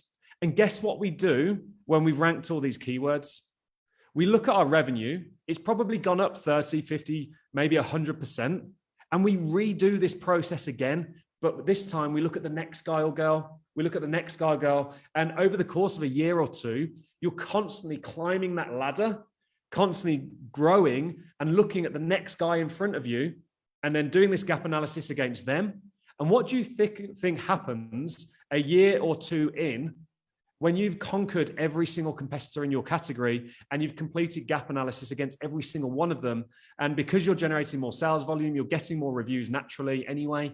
And all of a sudden, you're the best seller in the category, doing the most volume, doing the most revenue. That's not a big name brand with their benefit. But you're doing that through not just spraying and praying and hoping and going, my PPC is spending all this money and I'm not making any profit. We've taken a targeted approach to highly relevant keywords. And then this gap analysis, no one does this. No one does this. This is how you dominate categories. You go after the guy in front of you and you compare the two for two. So guys, are you understanding kind of the sort of impact of completing gap analysis?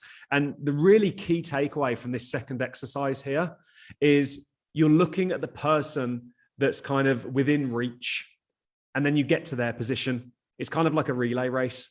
Then you're looking at the next person who's within reach, you get to their position, and you're constantly just edging yourself forward by filling the gaps in the market, by looking at the keywords that you can easily rank for, that your competitors are ranked for, that you're not, and you can close that gap.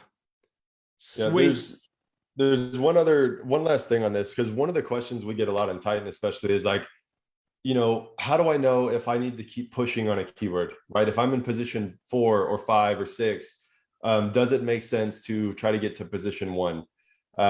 And while you're not going to be able to see a definitive answer here, what you are going to be able to figure out is what those keywords are. And this is where now you can go into brand analytics and say, okay, what is the click share for that keyword with this competitor compared to you? What is the conversion share at that point? And that is how you kind of finish that analysis to say, okay, you know what, I'm in position 5 and I'm actually getting, you know, a decent conversion share in comparison to that competitor. I don't need to keep pushing on this keyword, right? The customers are browsing through, they're not just clicking on the first or second listing. So this is how you first like find out what those keywords are and know which ones to actually target in brand analytics to say yes or no, I can keep pushing. What you've just said there is absolute gold for anyone that went over the head.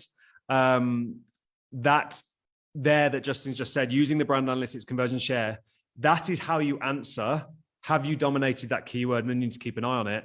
But if you don't follow that, you could endlessly be pushing against keywords and wasting time not doing it over here. If that went over your head, don't worry about it. For the more advanced sellers on the call, I hope you just had that major kind of aha moment. That's where you step this up to the elite level. This is what kind of our group 4s and stuff are doing, is using this gap analysis and then coupling that with conversion data or conversion share data out of brand analytics to understand how you're performing in a market at a keyword level. So yeah, that's Justin, what you've just dropped there is absolute gold. Awesome. I think I can be done sharing. Is there anything else you want me to show? No, I think, guys, how are you feeling about that? So today's exercises, I'm going to go ahead and jump over to my other screen here. Today's exercises, to summarize, and I'm going to write this down here on the boards. And for anyone that knows me well, you know I love a whiteboard. So today's exercise, step 1, you're going to complete keyword. We call it keyword harvesting. So it's no longer called keyword research. In Titan, we call this keyword harvesting. You're going to harvest those lists of highly relevant, super specific, there could be hundreds, there could be thousands of those keywords that surround each root keyword that you select. So you're selecting your root, and then you're selecting your roots, and then you're going to find all the long tail keywords that surround those roots, and you're putting them into your keyword set. I just want to make sure you can see me, guys. So I'm going to double click here. So you're completing keyword harvesting, you're finding your roots, and you're completing the keyword research template, and then breaking that down into single words, into phrases, into the phrases in the master list. Sorry, guys, my pen's running out. I'll get some better pens for tomorrow. And you're also creating that negative list of all the words that you're never going to want to rank for, i.e. boy, that we found here earlier, or fire hose, all those random words, and you're including your brand name competitors here as well. We will use those in PPC later, but you're creating that neg list, and that's action 1. So that's action number 1 that you're going to complete. Action number 2 is you're then going to complete gap analysis. And what I want to see you post is in the Facebook group, I want you to post how many master keywords you have in your list. That way I know you've done this. And don't make a number up. I want to know how many master keywords you have in your list. And then when you complete the gap analysis, I want a screenshot. Of the gap analysis report. So in that table we just filled out before we actually went and did the exercise, I want a screenshot of the report. And then I want you to go and complete the next competitor gap analysis process that I just showed you here. And for anyone freaking out that you haven't got access to Titan Tools to do this, you can do everything we just showed you there using a spreadsheet and applying the Excel filters. Yes, you've got to have you need some understanding of Excel, and you need to understand how to filter the data. But you can do that by pulling in that competitor data, hiding all the other competitors that you don't want to look at, making sure you've got the reverse ASIN data. You can get that out of most tools in the market now. You can get that reverse ASIN data with all the competitors' ranks. And all you're doing is comparing your ranks against your competitors and just filtering some of the data points to quickly get rid of the stuff that you don't want to look at. And then highlighting all those terms where you aren't ranked, they are, and you know that you can go and rank for that term because you're in a stronger position in some other way. So I want you to produce the screen report, and I want to know the number of keywords that you have in your gap list. And don't worry, guys, I will post this on the post after. I know you probably can't even read that at the moment. I will post this on the post after. So just to summarize, action 1, complete your keyword harvesting. And I want to know how many keywords show up in your master list. Action number 2, complete your gap analysis, screenshot that report for me. And then also tell me the number of keywords that show up in your gap list, looking at your next competitor that you're chasing, the one that's within reach that you're going to go and close that gap against. I want to know how many keywords show up in that gap list. Does that make sense to everyone? I want to see some feedback in the chat box. Yeah, I need to get a better pen and clean up my writing for you guys there. But yeah, I want to make sure that you understand this. Cool. Is everyone understanding this? Yes. Give me some feedback. And Athena, have you jump on as well?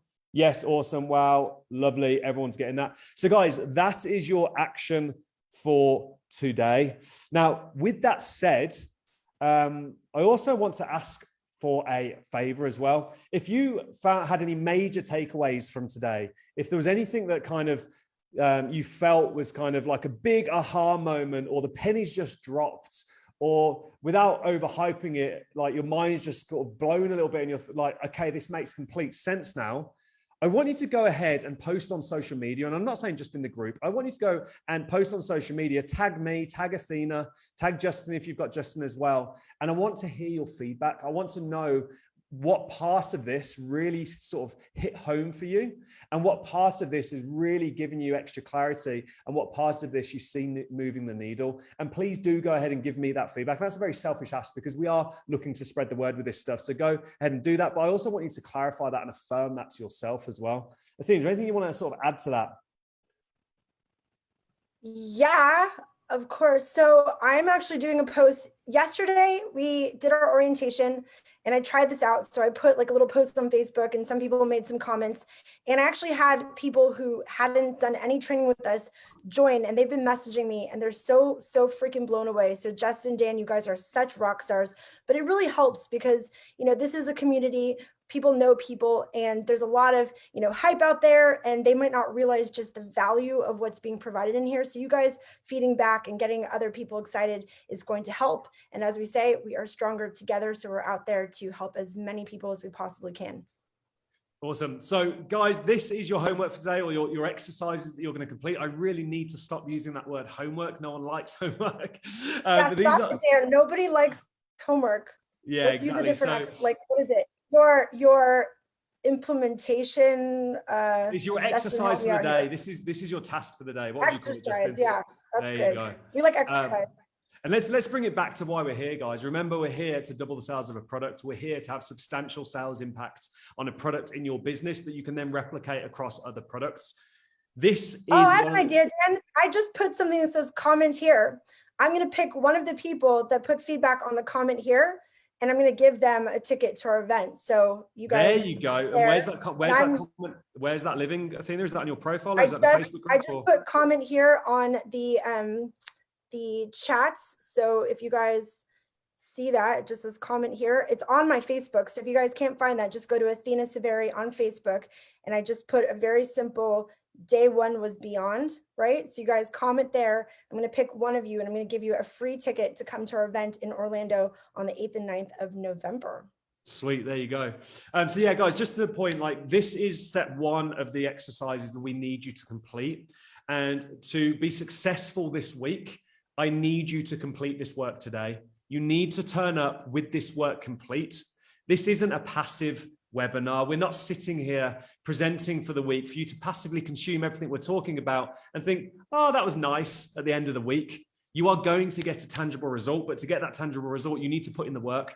So tomorrow, I need you to show up with this keyword research template complete, because we're then going to build on top of it over the next few days as we start to suggest changes and ways of changing your listing, of structuring your PPC campaigns. Yes, we're also going to talk about your supply chain and your product development and pricing, but all of that is built on a really solid understanding of your market, really solid understanding of where you're currently at in your market, and a really solid understanding of the gap that you've got to close.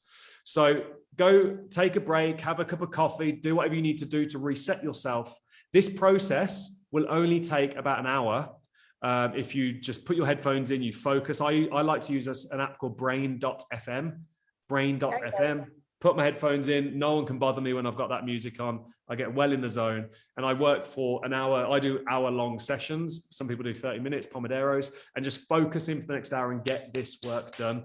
For the more advanced sellers that feel that they've got all the keyword research down, I challenge you. I do challenge you. Go out there and do this process and see if you find anything new. And it's probably a lot more relevant, a lot more hyper-focused. You've probably got a lot of waste in both clicks, in relevancy, in click-through rate, but also budget that you're wasting. But also go complete that gap analysis, because I feel very strongly that you're going to find some pockets of money, some pockets of growth, and some pockets of sales that are currently wide open because you're too focused on the broad picture of how many units am I selling, is my PPC, tacos, and ACOS in order. Yes, all that stuff is important, but unless you know which battle you're fighting, unless you know which battleground you're playing on, none of that stuff matters. So go find those gaps and go highlight those opportunities for growth. But that's it for today. Athena, I think that was a really action-packed session. Yeah, that was amazing. Really, I do want to say, Dan, I've been getting so many messages. How do we access the Titan tools? How do we access the Titan tools? So I'm going to drop a link. I just opened my personal schedule up, and I'm going to drop a link here. If any of you guys are just like, you know what, I already see the Titan's freaking amazing, I want these tools, hook me up, you can actually speak to me. I just dropped a link, and there's only about 8 spots in there. So if you guys want to talk to me, I can go over how that works. They just don't have the patience, Dan, so they want to know how to access the tools. And where have you dropped that? Where have you dropped that link? I put it in the comments as well. On Facebook, yeah. I'll put it here on Zoom as well, just because it will save you guys a lot of time and energy trying to do this yourself. There's obviously a lot of great tools out there, but Titan Tools is special because it was developed by us. And so I just dropped my personal link, and for 8 people, they're going to get to talk to me personally, and I can hook them up. So there you go. Sweet. All right, guys. So for my VIPs, stick around because we are going to run through some Q&A now. For everyone else, be sure to go and complete this today. Complete your keyword harvesting, complete your gap analysis, and we will see you same time tomorrow, 12 p.m. Eastern Standard Time, where we will be going after the #1 low-hanging fruit opportunity that is your listing. And we're going to be going through, I believe, a live listing critique as well. I've seen a number of people have volunteered their products live. And we're going to be completing a live listing critique. We're also going to be taking you through a very structured way for improving your current listing based on competitor data. If you think today was structured, tomorrow's only going to build on top of that. And we've got another worksheet for you that I'll be sending out first thing in the morning to go through that. Remember the 2 things I want to see that are on the board behind me. I'm going to go ahead and just flip the camera around there. Hopefully they make sense. So the 2 things on the board there, #1, the complete keyword harvesting. And I want you to post the number of master keywords that you have in your list in your Facebook post. And then the second thing in the gap analysis, I want you to take a screenshot of the gap analysis report. And I also want you to tell me how many keywords you have that you're going to be targeting to close the gap on your competitors. Now for the VIPs, we'll go ahead and stick around here. But for everyone else, we're going to go ahead and stop the live stream, and we will see you here tomorrow at 12 p.m. Eastern Standard Time. And a big thanks to Justin for coming on and spending the last couple of hours with us, taking us through live demonstration of proper, well thought, well structured keyword research that gives you competitive advantage, that takes you to the pockets where no one else is fighting, that takes you to the battlegrounds that no one else is going after, and teaches you how to close the gap on your competitors. So I'm going to go ahead and stop this live stream for my VIPs. Stay on the call here, and we're going to run through some live Q&A.